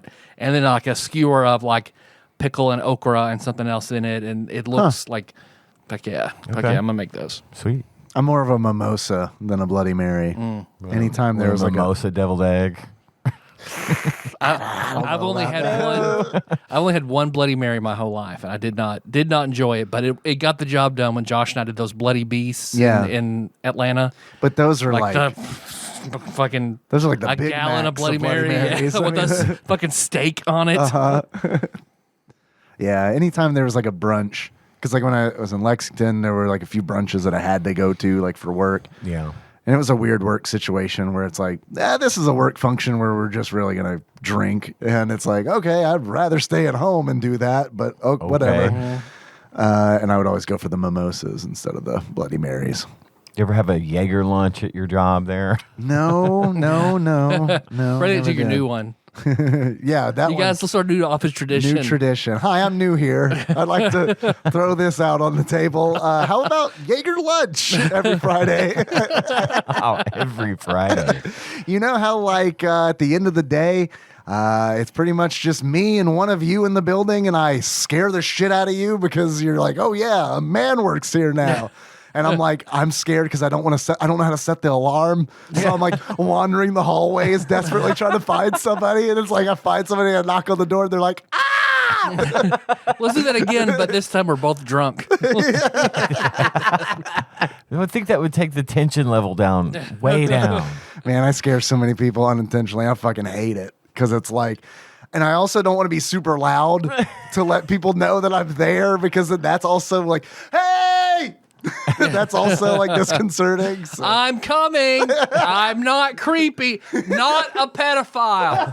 Definitely not a pedophile. Who's here? Who's here? Am I alone? Am I alone? I'm a man. I see you. I'm a man. Let's take that quiz. All right, let's take the quiz. Do you remember, guys? Can we like just stop talking about Super Nintendo games on this podcast? Just take like, quizzes? Like, no, just do this. This is fun. This Let's is do all calls next week. How about that? well, yeah. Oh wow, that's weird. You mentioned that. It's a great idea. Let's do all calls. That wasn't planned out at all. No, I mean this should just be a fucking show that like we don't do like we should just do this. Okay. We should just do this. Drop the freaking video game. Like if it comes up, it comes up. We could talk about BioShock or whatever for 15 minutes. I don't know. I just feel like the video game segments are always like, and now for the unfun part of the show that we're obligated to do, that none of us really want to do, no one really wants to listen to, but buckle up for 20 minutes. We'll get through this, and then we'll talk about fucking New Year's superstition. Tell you all about this bad thing that we hated and all the reasons we hated it, and then we'll go and have some fun. Again, it's like the shows start out where it's like, we're having fun, and then we get to the games, and it's like, this is a thing we have to do. And then we come back out of it, and it's like, here we are. I don't know. Food for thought, I guess. I do have a quiz that came in from one Ross Rachel Green from across the pond.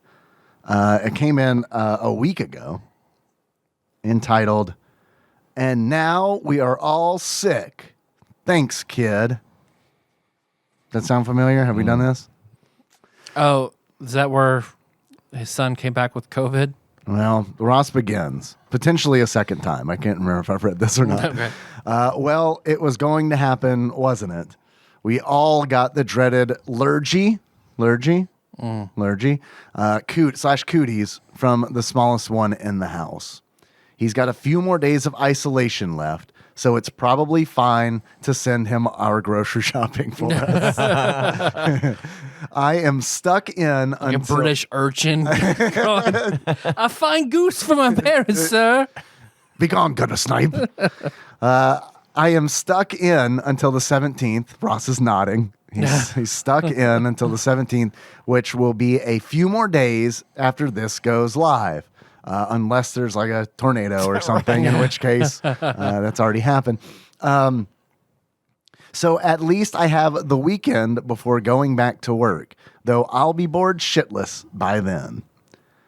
Any N64 games from IGN's list? Today is 15-6 because the top 5 is far too easy. Are you boys, except for maybe Ian, ready to fucking bomb a N64 test? I don't know that I'll be much better either, but we'll give it a shot. You'll be better. I think you'll be better. I do. All right.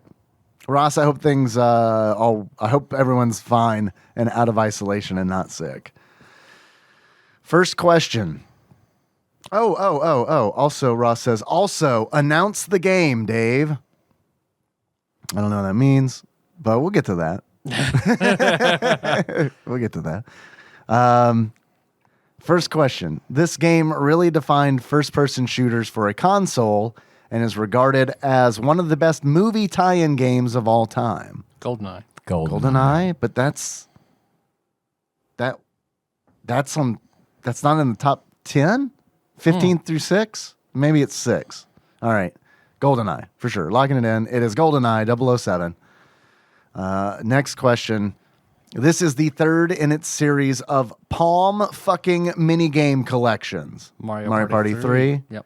Locking that in. It is Mario Party 3. Next question.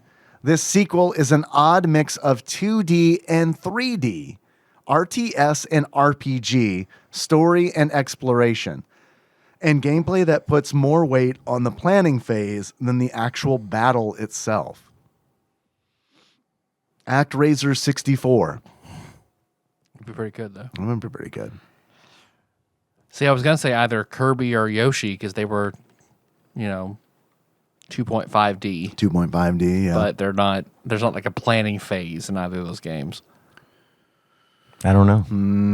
What is a 2D and 3D RTS / RPG? I mean, On the N64? on the N64 or period, right? I mean, because when I think RTS, I think of Warcraft, and I think of maybe even Command and Conquer. That section where you get the Phoenix material in Final Fantasy VII. Oh yeah, Final answer. What was that? The Fort Condor. Fort Condor, yes. Yeah. Unfortunately, Final Fantasy VII 64 doesn't exist. Or fortunately, I should say. Yeah, you're right. Goddamn right, fortunately. It's a sequel too, so it's not even the first one of these. And apparently, it's a well-known N64 game because it's in the top 15. I have no idea. I have None. no idea either. Any clue. There's an Armored Core game where you're big robots you have to plan and deploy or some shit. You want to pass, or you just want to, or just because we're not going to get this one? I feel like. Yeah. Or do you just want to Armored Core?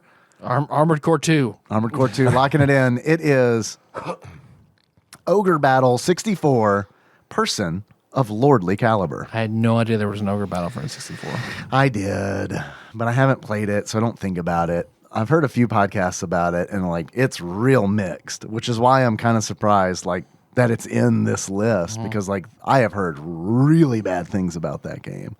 Because I thought Ogre Battle, but it's but there's not one for the N64, surely. Yeah.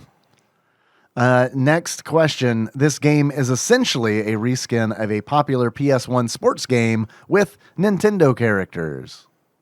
Mario Golf? Mario Tennis? Tennis? What is a popular PS1 sports game? We talked about a popular PS1 sports game recently in one of these quizzes, didn't we? Probably. Super Mario Strikers? Strikers could be. I don't know. Was that was that in 64? I don't even know. I don't know. That or, Because GameCube. Yeah, I played it. Yeah, it was probably GameCube. Probably was. Fuck, guys. I don't know. I would say it would almost have to be like tennis. But it's a reskin. Oh. A reskin of a popular PS1 sports game. I mean, Mario Tennis is definitely an N64 game. I think it's either tennis or golf. And it would probably be up there in the higher numbers. Probably. So. Which one do you want to go with? I don't even know is there Mario Golf on 64? I don't know. Yeah, I played it on GameCube, so maybe tennis. I know tennis for sure exists on the Tennis. 64 because we did an episode on it. Yep, tennis then. Tennis, Mario Tennis, locking it in. It is fucking, I'm so sorry. Mario Golf. Oh. I didn't know this existed. Yeah. Do you know what the PS1 game was? Hot Shots Golf.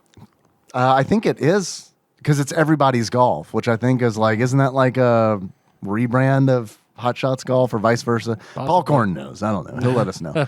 But yeah, Mario Golf. Had no idea that was an N64 game. Next question. This game is yet another reskin of the beloved Panel de Pon. What's Panel de Pon? I don't know that one. Probably a puzzle game, right? Probably.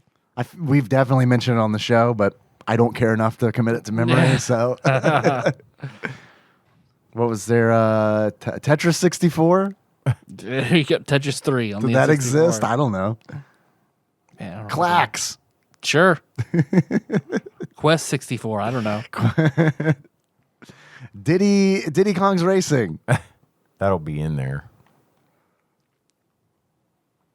Penalty Palm. No clue. Tetris 64, locking it in. Yep. It is Pokemon Puzzle League. Oh. I would have never in a million years. No. That, like, even just like that combination of words is like, nah, no thanks. Yep.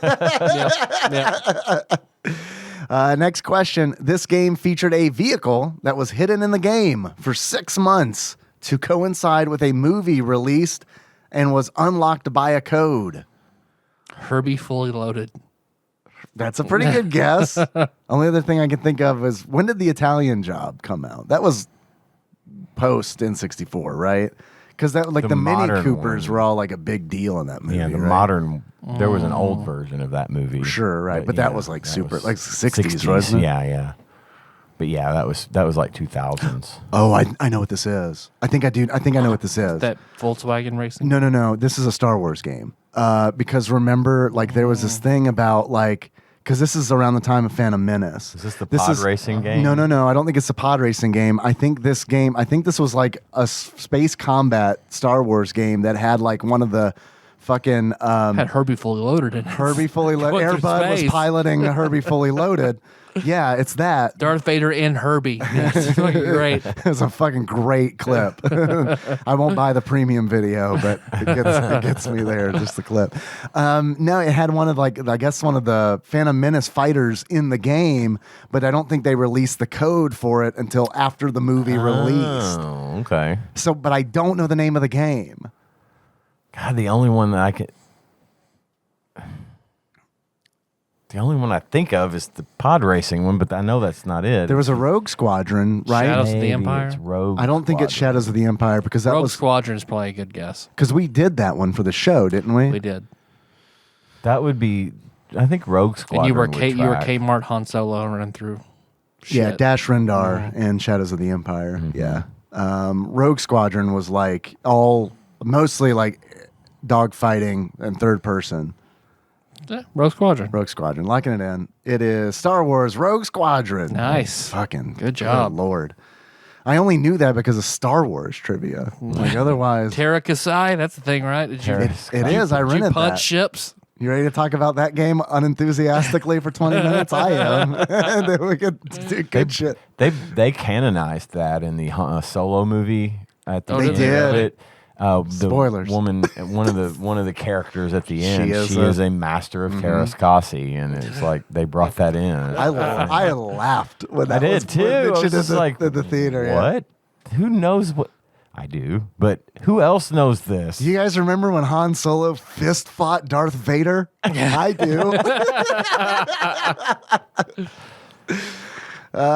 Next question. I need to stream that game sometime because holy shit. I remember renting that and it was dumb fun. Yeah, Like, yeah. And I remember it getting like totally like destroyed by critics, but like, and I get it because it is ridiculous where it's like there's a battle, there's a fucking MMA ring where Darth Vader and Han Solo are fucking fighting each other. In a made-up martial art, Right. Yeah. But at the same time, it was like, this is fucking stupid and fun because it's like, I don't know. It's just kind of like weirdly. I mean, like- he was in Soul Calibur doing that shit too. So That's it's fine. right. Yeah, him and Yoda, right? Him and Yoda and fucking Jason, Freddy. I don't know. Oh God. Yeah. Next question. This racing game featured dynamic weather and course conditions and had a punishing difficulty curve for first-time players. This cruising game? Did the cruising games get out on the N64? Cruising 64. I want to say, yeah, Could be.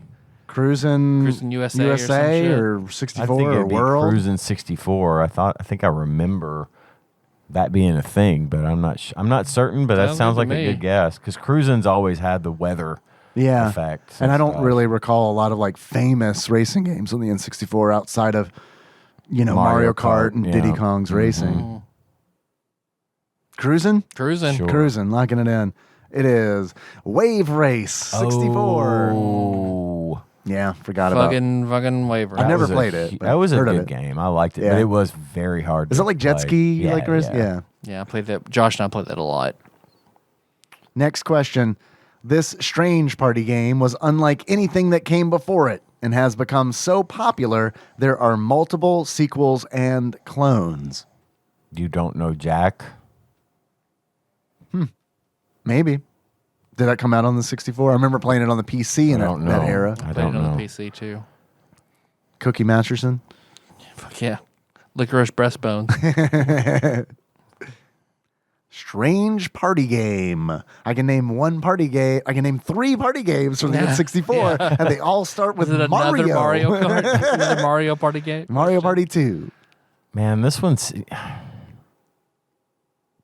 This has to be Mario Party 1. It has to be, right? That's what I would think. Yeah. It has to that's be. gotta be it. That's gotta This be strange party game was unlike anything that came before it It's a and has Mario become Party. so popular there are multiple sequels and clones. Yeah, has to be that's- Mario Party 1. Mario Party. Locking it in. You don't know Jack? Super Smash Brothers. God. Oh. Okay. God, for some reason, I Fair. thought that Fair. came out on GameCube first. No, that's that was Melee on the GameCube. Oh, okay. The N64 version, like the thing I remember the most about that, because I didn't play it until we did it for the show, was the commercial. Where they had all the Nintendo like mascot characters essentially like Oh, in yeah. costumes, and it was Yeah. live action. It was like you and me and me and you. oh, wow. Yeah. Next question. On a console that was famous for stepping into 3D, Nintendo went hard on the 2D angle for this game. Kirby, or what are all the Paper Mario? Ooh, it's good paper. call, That Paper just got Mario. released on the Switch Online Oh, yeah? N64 catalog Paper Mario's too. so Maybe good. I should finish it. I got up to the last So- battle, and like Tyler That was last like, "It's battle's hard," rough. and I was like, That last "Man, I'm not battle gonna is do it." That's got to be it. Paper Mario. Really, I still need to play Thousand Year Door. Yeah, I bought it as soon as we finished it. I fucking got on eBay and bought Thousand remember, Year Door. yeah. That's how much I Started love 1000 Year Mario. Door. That was good. That was good. Paper Mario, locking it in. Yeah, It perfect. is Paper Mario. Good job. Next question. This was the first N64 game to support the Rumble Pack. Star Fox. Yeah, Star Fox 64. Yeah, I think it's Star I think Fox. that's good. That's a Okay. good answer. All right.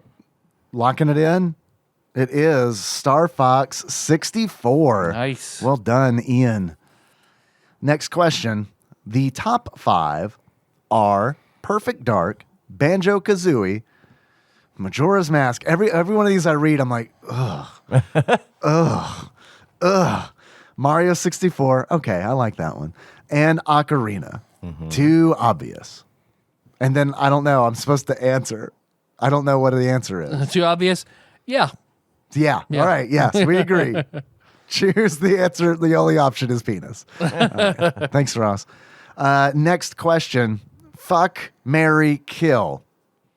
Having a wet sock, feeling a pebble in a pair of lace-up boots that takes ages to get on and off, sand between your toes. I want to kill the wet sock. You can't do much about a wet sock. You can still unlace that boot, take the rock out. You can still take it off, get the sand out. Got to wait out a wet sock. It depends on where you are. If you're at home, you could take it off. Just take it off. But I'd also just like to say there's a technicality. He doesn't say you're wearing the wet sock. Could just be a just wet a wet sock. sock. Could just see one. Ooh. Ugh. Glad that's not on my foot.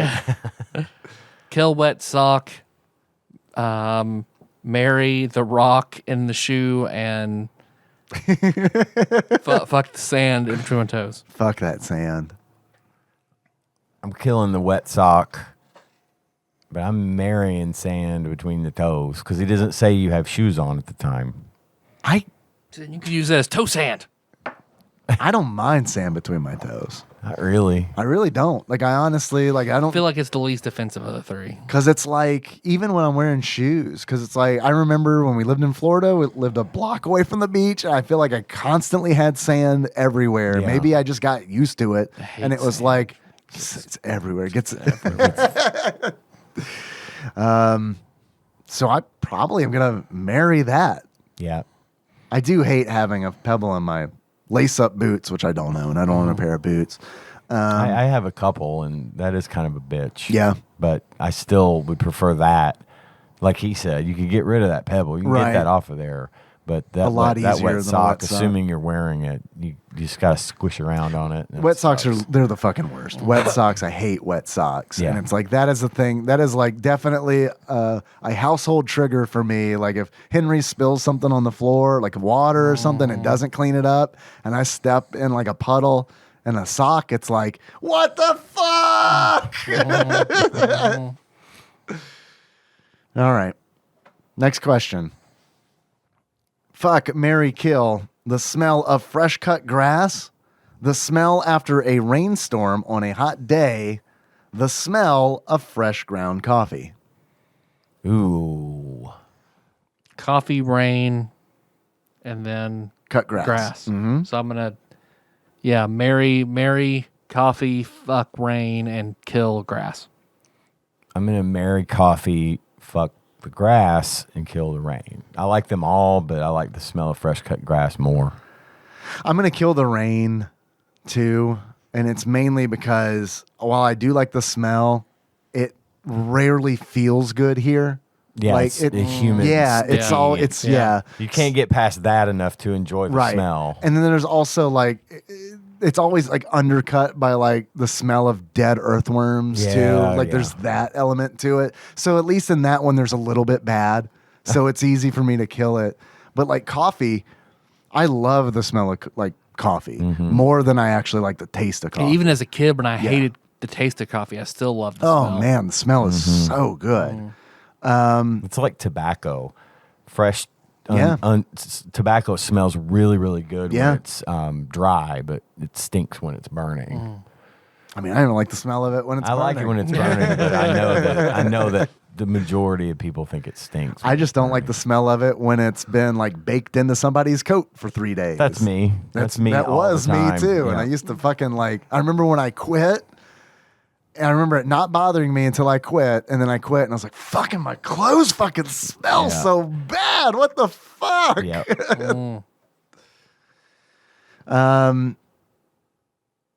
But I do like the smell of fresh cut grass, especially. I hate everything with lawns and grass so much. Sure. Fuck all of it. Fuck all of it all the time. When it's not my, I don't know, when I'm done with mine, it's always just like, Yeah.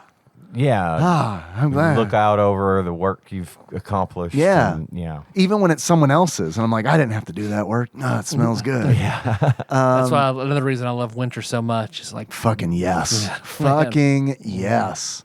Even like the fall. It's like one mow in the fall, and that's an early fall, and everything after that is just like, I will deal with this in the spring. And deal with it we will. Because that's when you're like, okay, twice a week. Fuck. Oh God, I know. I don't mind the mowing. I just don't like the oppressive heat that you have to deal with while you're mowing. I definitely mind the mowing too. But yeah, the heat does make it worse. So I will, I guess, fuck the smell of fresh ground coffee and marry the smell of fresh cut grass. Next question. Fuck, marry, kill. Being a hungry, being a thirsty, being tired. I'm always tired, Okay, fair. so I can marry that because I'm used to it. Okay. It's like an arranged marriage. I gotta fuck being. It's tough. It 'cause is I'm tough. always thirsty too, but Me too, I brother. can deal with it. I think I would rather be thirsty than hungry, so I'm gonna fuck thirsty and kill hungry. Okay. It's hard. Tyler, what do you think? see when I hear tired, I think sleepy. Okay. So that makes me want to marry that because it's a sensation I have to take drugs to feel. Right. Okay. So feeling sleepy sounds great. But next to that, I'm gonna fuck thirst because thirsty sucks. Hunger I can deal with. I'm not a hangry or grumpy hungry person. So That's a gift. That's a gift because I definitely get aggravated and hangry. Me too. For sure. Everyone in my family does, which always makes for like a great time because we're usually hungry at the same time. So I'm definitely gonna. It's tough though, man, because it's like if I don't have a drink, whether it be a soda or water, if I don't have a drink nearby, I get fucking like worried. My water bottle is almost empty, and You're having some anxiety over it. I'm like no, trying not to drink it so that I have some conserve. available later. I feel that, and it's like I'm constantly thinking about where my next drink is coming. Like there's weirdly like I revolve decisions around like when can I refill water, or when will I have access to some refreshment that I can buy. I never do not have a drink with me. If I go to pick up dinner, we don't normally buy drinks at restaurants for like whatever. I'll bring that with me. Make sure like I might get stuck in the Just Hamburgers drive-through for 30 minutes and I'm going to get thirsty. So chances that's are you coming with will. me. Yeah, I get caught in there. I'm gonna kill being thirsty. Yeah, and then I probably should switch my answer actually. And then I guess I'll fuck being hungry, and I'll just be miserable. But like, yeah, being tired. Like being tired when you have shit that you have to do really sucks. But I feel like out of the three of those, it's probably the most manageable. Right. So I guess I'll marry that. That's it. Thank you, Ross. I have one. Just one marry, fuck, kill. Okay, great. But yes, thank you, Ross. This one I saw, and I think I already know my answer, obviously, but marry, fuck, kill, an 850 credit score, $2 million in cash, or $4,000 a week for life. That's wait. Read it again. Marry, fuck, kill, an 800, a perfect credit score, an 850, $2 million in cash. We're gonna say tax free. Let me get my calculator. And $4,000 a week for life. I gotta parse this, just to get like a scale. You know what I mean? Like, Yeah. okay, so like $4,000 a week. If we're saying even if before taxes come out, that's like $208,000 a year. Yeah. I'm gonna marry that. I am too. Yep, me too. That's a guarantee, no one can- right? You've got $2 million that you have to somehow. Everybody's gonna come asking for it. Everybody wants help. 4,000. Yeah. Like, so all I got's 800 left this week, man. Sorry. But yeah, one's a finite resource and the other is replenished. Exactly. So like, You've got that constant, like the Publishers Clearinghouse thing is now a $7,000 a week for life prize, and you can hand that off to somebody else after you're dead. wow, that's amazing. That they fucking. Yeah. I'm surprised to hear that. But at the end of the day, it works out better for them because, as you say, it's $208,000 versus them handing you a check for $20 million or whatever it is. Right. You know? But I don't care. I don't need to have $2 million in cash in my hand that I could fucking do stupid shit with, and then it's all gone. Right, exactly. Which is what would happen. I would for me, rather for sure. that be the weekly thing. Is like I know, I just know You can plan I got around that. and I could You can budget around that. easily. I mean, my life would improve so much for $4,000 a Absolutely. week. Are you kidding me? Absolutely. It would be amazing to know that every week I got a $4,000 coming to me. I don't care. I know it's coming. Now, let me ask you this. This might actually affect my answer. Do you have to work for that money, or is it just money that I think shows it's just up? money that shows up. Okay. Because if it was like, I can either work for that amount per week or I could take the big lump sum, then I might change my answer to I'll take the big lump sum and just enjoy a few years of my life There as you go. opposed to working myself to Well, fucking and you death. could even take part of that $2 million and put it into something that grows And invest then it, You could sure. probably you could probably get by. Live off of that for a if while. you were smart with the money, you Yeah. could get by on that. I don't for trust a long myself. time. I read. I don't either. A very Me. long Reddit thread about if you win the lottery, here's what you should do. Yeah, because like it mostly most people ruins just everybody's fucking lives. blow it, and So if you lose get it. if you get 300 million, what you do is go ahead, contact a lawyer, like a big lawyer, whoever the partner is. somewhere far away in a big city that you know no one, they know no one, no attachments. Find them, find the law firm, insist, nope, this partner, this is who I want, that's it. Someone who's knowledgeable and high up to manage your money and set up all these trusts. It's like never hand out cash to anybody. Yeah. Instead, carve out 20% of your fortune and then use it to get bonds, stocks, whatever, set up a trust that they can't touch, and then give that to people. Like, here, this is money that's going to make you money for the rest of your life. Here you go. It's yours to manage. I don't hand out cash, but this is how I'm helping you. Give that to all the people that you love and want to help support, and set up college funds and trusts for kids. Don't hand out any cash. And then after that, it was like 3 or 4 pages of, man, that's fucking brilliant. This is absolutely like what you should do. Like, so that's immediate thing. Never hand out cash. Try to remain anonymous. Set up something that people can then, here's a gift, manage it.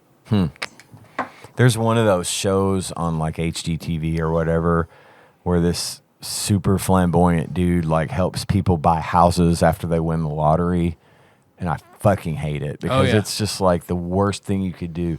If I got that money, all right, maybe I'll pick up a condo somewhere nice like Florida or something just to be able to go to visit. But I'm staying right here, and I'm gonna fix up my house or else buy a relatively reasonably priced house here in this area where it's super cheap to live relative to most places, and just not do that crazy shit. Because this guy's got these people buying houses that are just, they're going to die from, they're going to lose it all from the taxes alone. You know? And it's just a terrible, terrible thing. Logically, I think the same thing, where it's like, yeah, I would continue to live here and just like maybe get a nicer house here. But like, I also know that like in 2 years, if I'm not working, I'm going to be like, I'm bored. I want to move. Yeah. You know what I mean? Like, I got to do something.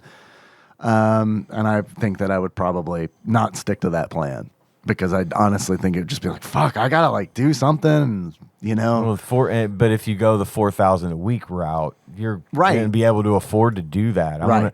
You guys want to go to Disney World next month? Sure, we got that. Right, we got that covered. No problem. Let's all go. Yeah, invite your friends. I would kill the 850 credit score because it's like you don't need, if you have the other two, you don't need that one. Yeah, and so that means we're all taking the 4,000 to marry, fucking the 2 million, and killing the 850 credit score. Because if I've got 4,000 in cash, I don't need a credit score every week. I don't need a fucking credit score.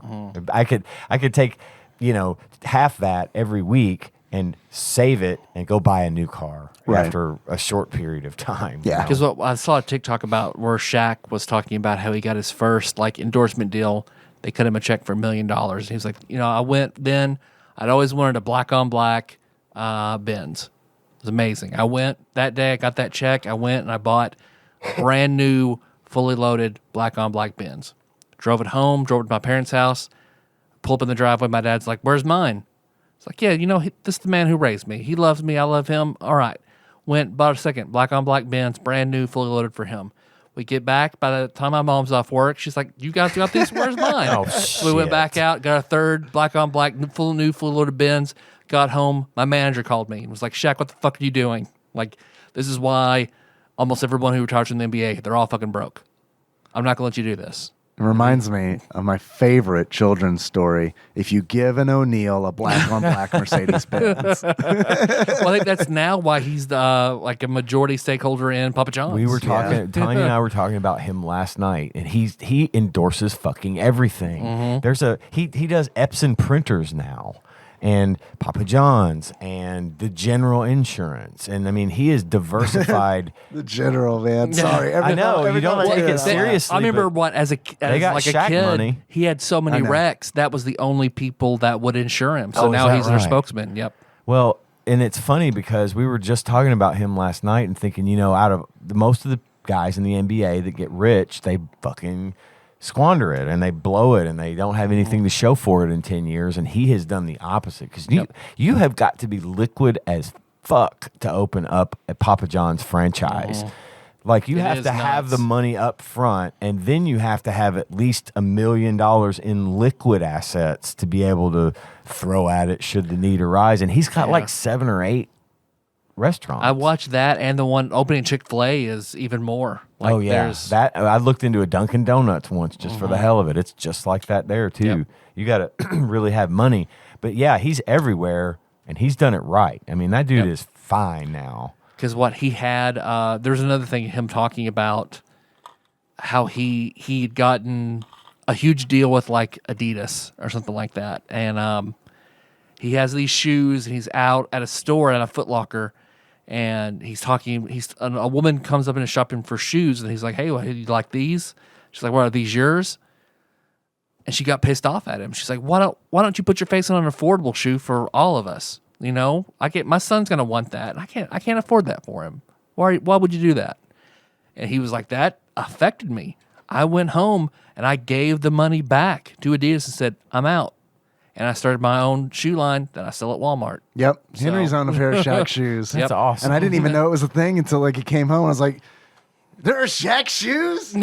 I was excited. That's awesome, though. I mean, I like the way he thinks. That's just the kind of thing he wants to try to help. Yep. You know, I mean, I know that's not him giving money to everybody, but Right. That's not like true altruism, but I what mean, he it's chooses to endorse and how he consciousness, chooses yeah. to make decisions is based on good things and Sure. not just wealth and profit. Not just And greed, I think yeah. that's awesome. Yeah.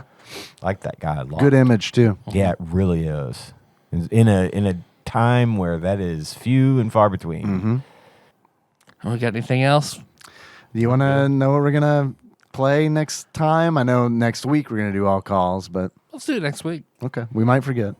We might forget. It's true. But yeah, with all the holiday shit going on, like we're way off our normal recording schedule because we all have conflicts until 2022. So I think trying to fit in another game is going to be not enjoyable. So let's make it an enjoyable experience. And we all talked about all calls. And I mean, like what I said, like We'll just what I sit said around, earlier. shoot the shit, do whatever. We'll just have fun. What I said earlier, not a joke. I mean, like if we want to make this thing not about Super Nintendo games, if we just want to like do the fun parts of this show, I'm totally fine with that. So Honestly, I'm not saying I we got to don't make a see- decision now, but I mean, Well, but, like for real, like Yeah, one thing to take into consideration is when I go into Discord, the Discord channel. yeah, Nobody rarely ever talks about the game the we game. play. It's the other stuff we talked about and the other stuff that people can relate to. I mean, most of the people listening to the show aren't going to sit down and play the fucking game just because we did. because But usually they're fucking awful. but then again, there's a part of the audience that might prefer that, you know? There So, probably is. I think honestly, I think it comes down to what's more fun for us and what we actually want to do for this podcast. Yeah. Like, I mean, like if we want this, we just got to talk about it. Well, a lot of let's do it. streamers that start off playing games, PewDiePie, Markiplier, they got their following playing games, and eventually they get away from it because when it's a job, it starts to suck. And like finding a way to enjoy it and producing content that's going to keep you engaged is more important. So Yeah. the gaming becomes less and less and less. yeah. Well, and it's also like, and I mean, like on one hand, it's like very funny to like even mention them because obviously they're wildly successful. But I mean, the other hand is like, is truly like, is this podcast like ever going to get like bigger just because we're playing Super Nintendo games? Right. You know what I mean? Like, I think the answer to that is probably not. Yep. No, I think, and the podcasting, the game podcast market is saturated with people playing Super Nintendo games. So you're not wrong. I don't know that that's necessary. For the people that are still here, that are still with us, that we've sort of formed this community around, you know, maybe it isn't that important. I'm just throwing it out there. Let's Like I talk said, about it. I don't want like, I'm not looking for like final answers yeah, or anything right now. But I mean, it is kind of one of those things where it's like, I don't know. We'll talk about it. Sure. It's probably enough on mic talk about it, I guess. Sure.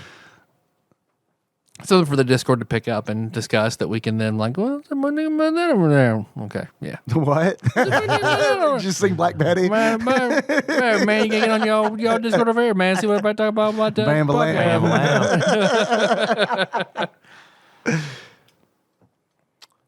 That's it. I don't have anything else. Yep. Thanks to our executive producers. These are people who donate on patreon.com at $20 or more a month. thank you guys. It's really awesome that you do that. We do obviously really appreciate it, and would like to give you a little bit of a shout out. This episode was executive produced by the following people: Princess Consuela, Banana Hammock, Flava Trick, Taryn Landon, God Emperor Alex Pena, Cousin David Galino, Plinko Nick Price, Temporal Eternal Savior Cubicle Monkey, Steve Dixon, Cthusiast Jeff Miners, Clambro Cody Phillips, Bantha Master, Executive Producer Dig Dougie, Gamebug Prime Nathan Eaton, Time Lord Josh Edwards, Matt Gentile, aka Gentle G, congratulations on your marriage, Sick Jake, we're sorry you fell for the marketing, Magical Sleeper, aka Big Dick Pie Baker Chris Vaughn, Usurper Grim, Pinball Archmage, Chris Edler, I'm sorry you couldn't be on this episode, Platinum member Brett Miller, Sandwich Pope Phil Hawkins, Nate from Utah, first time caller, Drinksmith Joey Webster, Master Cycle Baron Kevin Link, Barbecue Baron Andrew Rowland, and General Kenobi Massacre. Thanks, guys. Very much. Hell yeah. And we're on all the social media. Yeah. We're on all of it. Just do a search for Tadpog. If it says Tadpole, say, nope, I meant Tadpog. Mm-hmm. Yep. And if you're on Twitch, where Dave streams every week, you search for Tadpog. You need to make sure you throw that _podcast under there, because there is some other Twitch I know. thing out there that has like 2 followers. That's just Tadpog in lowercase letters. That's not Dave. Has nothing to do with us. Our theme song is Moves by Sycamore Drive. You can find that on the show notes, like everything else. It's all in the show notes. How you guys want to close it out? Shoo! As Ian's substitute teacher, who showed him Ultraman for the first time. So until next time, tropical Capricorn. Like horse shit. Fucking Wake my ass up and come down to school and watch these fucking brats. We're gonna watch goddamn Ultraman is what we're gonna do. The other option would have been Ultraman Trey, but I feel like there's a albeit small chance that Ultraman Trey might actually listen to the show. There is more so than anyone else we could have made reference to. That's a possibility. So apologies, Ultraman Trey, who is definitely not a pedophile. I think I'm friends with his sister on Facebook. Oh no, we're fucked. He's gonna come to our houses and beat us up with wrestling. He can only be here for like 3 minutes. We just gotta evade him.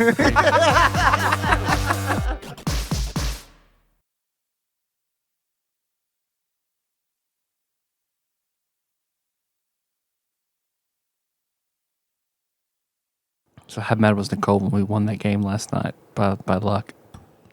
Oh, I don't know. Was she? Oh, yeah. I could tell immediately, like, oh, she is fucking mad. What'd you do? We played Code Names. Okay. It's like a really fun, like, 15-minute game for multiple people, where there's, like, someone who gives out clues and then, like, 2 guessers, and we had, the 6 of us playing. And it got to where I gave a clue. They guessed 2 of them correctly, and we got a bonus guess. But didn't know what to do, and I only had 1 word out, and he and Melissa just happened to guess the right word to win us the game. Oh no! Oh, she was mad. It was like probably like a 1 in 8 chance kind of deal. I didn't realize that she was mad. I was pretty drunk though, so it's all good. Yeah, no, it was Codenames is like that though, because Codenames always feels like Codenames is designed for everything to hinge on one guess or like one round. You know what I mean? Which is interesting design. It makes it like exciting, but also it puts me in a spot where it's like, well, why isn't there just 1 round? You know what I mean? Right. Just 1 round, and whoever wins that one wins the game. It's kind of like football, where if the regular game ends in a tie, they have to do a mini game, which if you get a touchdown, you win. Right. And it's like, well, fuck, we've been here for 4 hours. Why don't we just do that? Just do that. Ad revenue. Yeah. You can't sell as much beer and snacks in a 15-minute quarter as you can in 3 hours. No, it's like that's what's kind of fucked up about football is literally like, what kind of timeout is this? A commercial timeout. 20 second timeout. Really? This is it's an injury timeout. Yeah. Is this? Oh wow. Yeah. This is definitely like a capitalist society sport, isn't it? Absolutely. I mean, hell, people that don't like football watch the Super Bowl to see the new commercials, ads, right? So yeah. I mean, it's definitely commercial based. Yeah, it's wild to me though, because it's I love it though. I love football, professional football. Yeah. I love it in the same way that like a lot of people we know love wrestling. You know, right. it's just fun to watch, and if you understand the game, it's good. And if you don't, it's not. Yeah, you're right. I mean, for years I didn't understand it, and finally Tanya and I sat down and we're like, we're gonna figure this fucking game out because we wanted. It's like we wanted to watch football, but didn't know what was going on, and I'm like, you know what? Fuck, let's just try it. If we don't like it, we can't figure it out. We'll move on to something else. But we did, and now I understand it. I just have so many like bad childhood memories of like my dad watching football and being like irate, where it's just like, nah, I don't want to fuck with this. That happens. That happens. I didn't have a lot of exposure to that sort of thing as a kid. My dad wasn't into sports much at all. He liked college basketball, and that's about it. But well, that makes sense. yeah, A lot of people around here. Yeah. I told you my grandmother fucking bitches at me for never calling her. Yeah. But if I call her during a During the UK game. game, she won't fucking talk to me. Man, one thing about UK basketball is like, I was really into it when I lived in Lexington because it is just like, it's it's a fever. It's just a thing. It really is. I was too. It's really just a thing. And then we moved, and it was like, we don't watch it anymore. We were there one year. We were there when I was going to UK. We were living in married housing, and it was, I can't remember. I want to say it was 93 maybe, or 92. Whatever year that they won the championship. Was that when the Wildcat had a penis tongue or not? I think it was after the post penis tongue. Lexington was just on fire. I mean, everybody came screaming out the front door, and it was a huge party. It was really cool. It was exciting. absolutely. I loved it. But I don't get into it No, anymore. they were setting couches on fire when we lived there because they won. The Final Four, the tournament, the right? Championship, and it was like, I mean, I remember like the news being like, if you don't need to go anywhere tonight, maybe stay home. don't, because and it was just shot after shot of couches on fire. It's a fever pitch. It gets to a fever pitch in Lexington. It's hard to not be involved. It's exciting bit when you're in the town because they get busy up there. It's wild, it's man. Crazy. You can't like have a conversation like without it coming up. Oh no, you can't. And it's like also wild to like just run into the players occasionally. Yeah, where it's just like, oh, this is fucking cool. I was in class with some of them. You know, I mean, it's like, it's cool, it's neat. But yeah, if you, I don't know. Now that we don't live there anymore, we don't care at all. We don't really either. We don't really either. My aunt, the one I told you, had the Bourbon and Buckeyes podcast. Yeah. She's obviously a big UK fan. Sure. She graduated from there. I want to say she was a cheerleader for them in her freshman year, I think. I can't remember, but yeah, she's a fanatic. Loves it. Have they gotten a lot of new listeners from? I don't know. TADPOG bump. I haven't mentioned.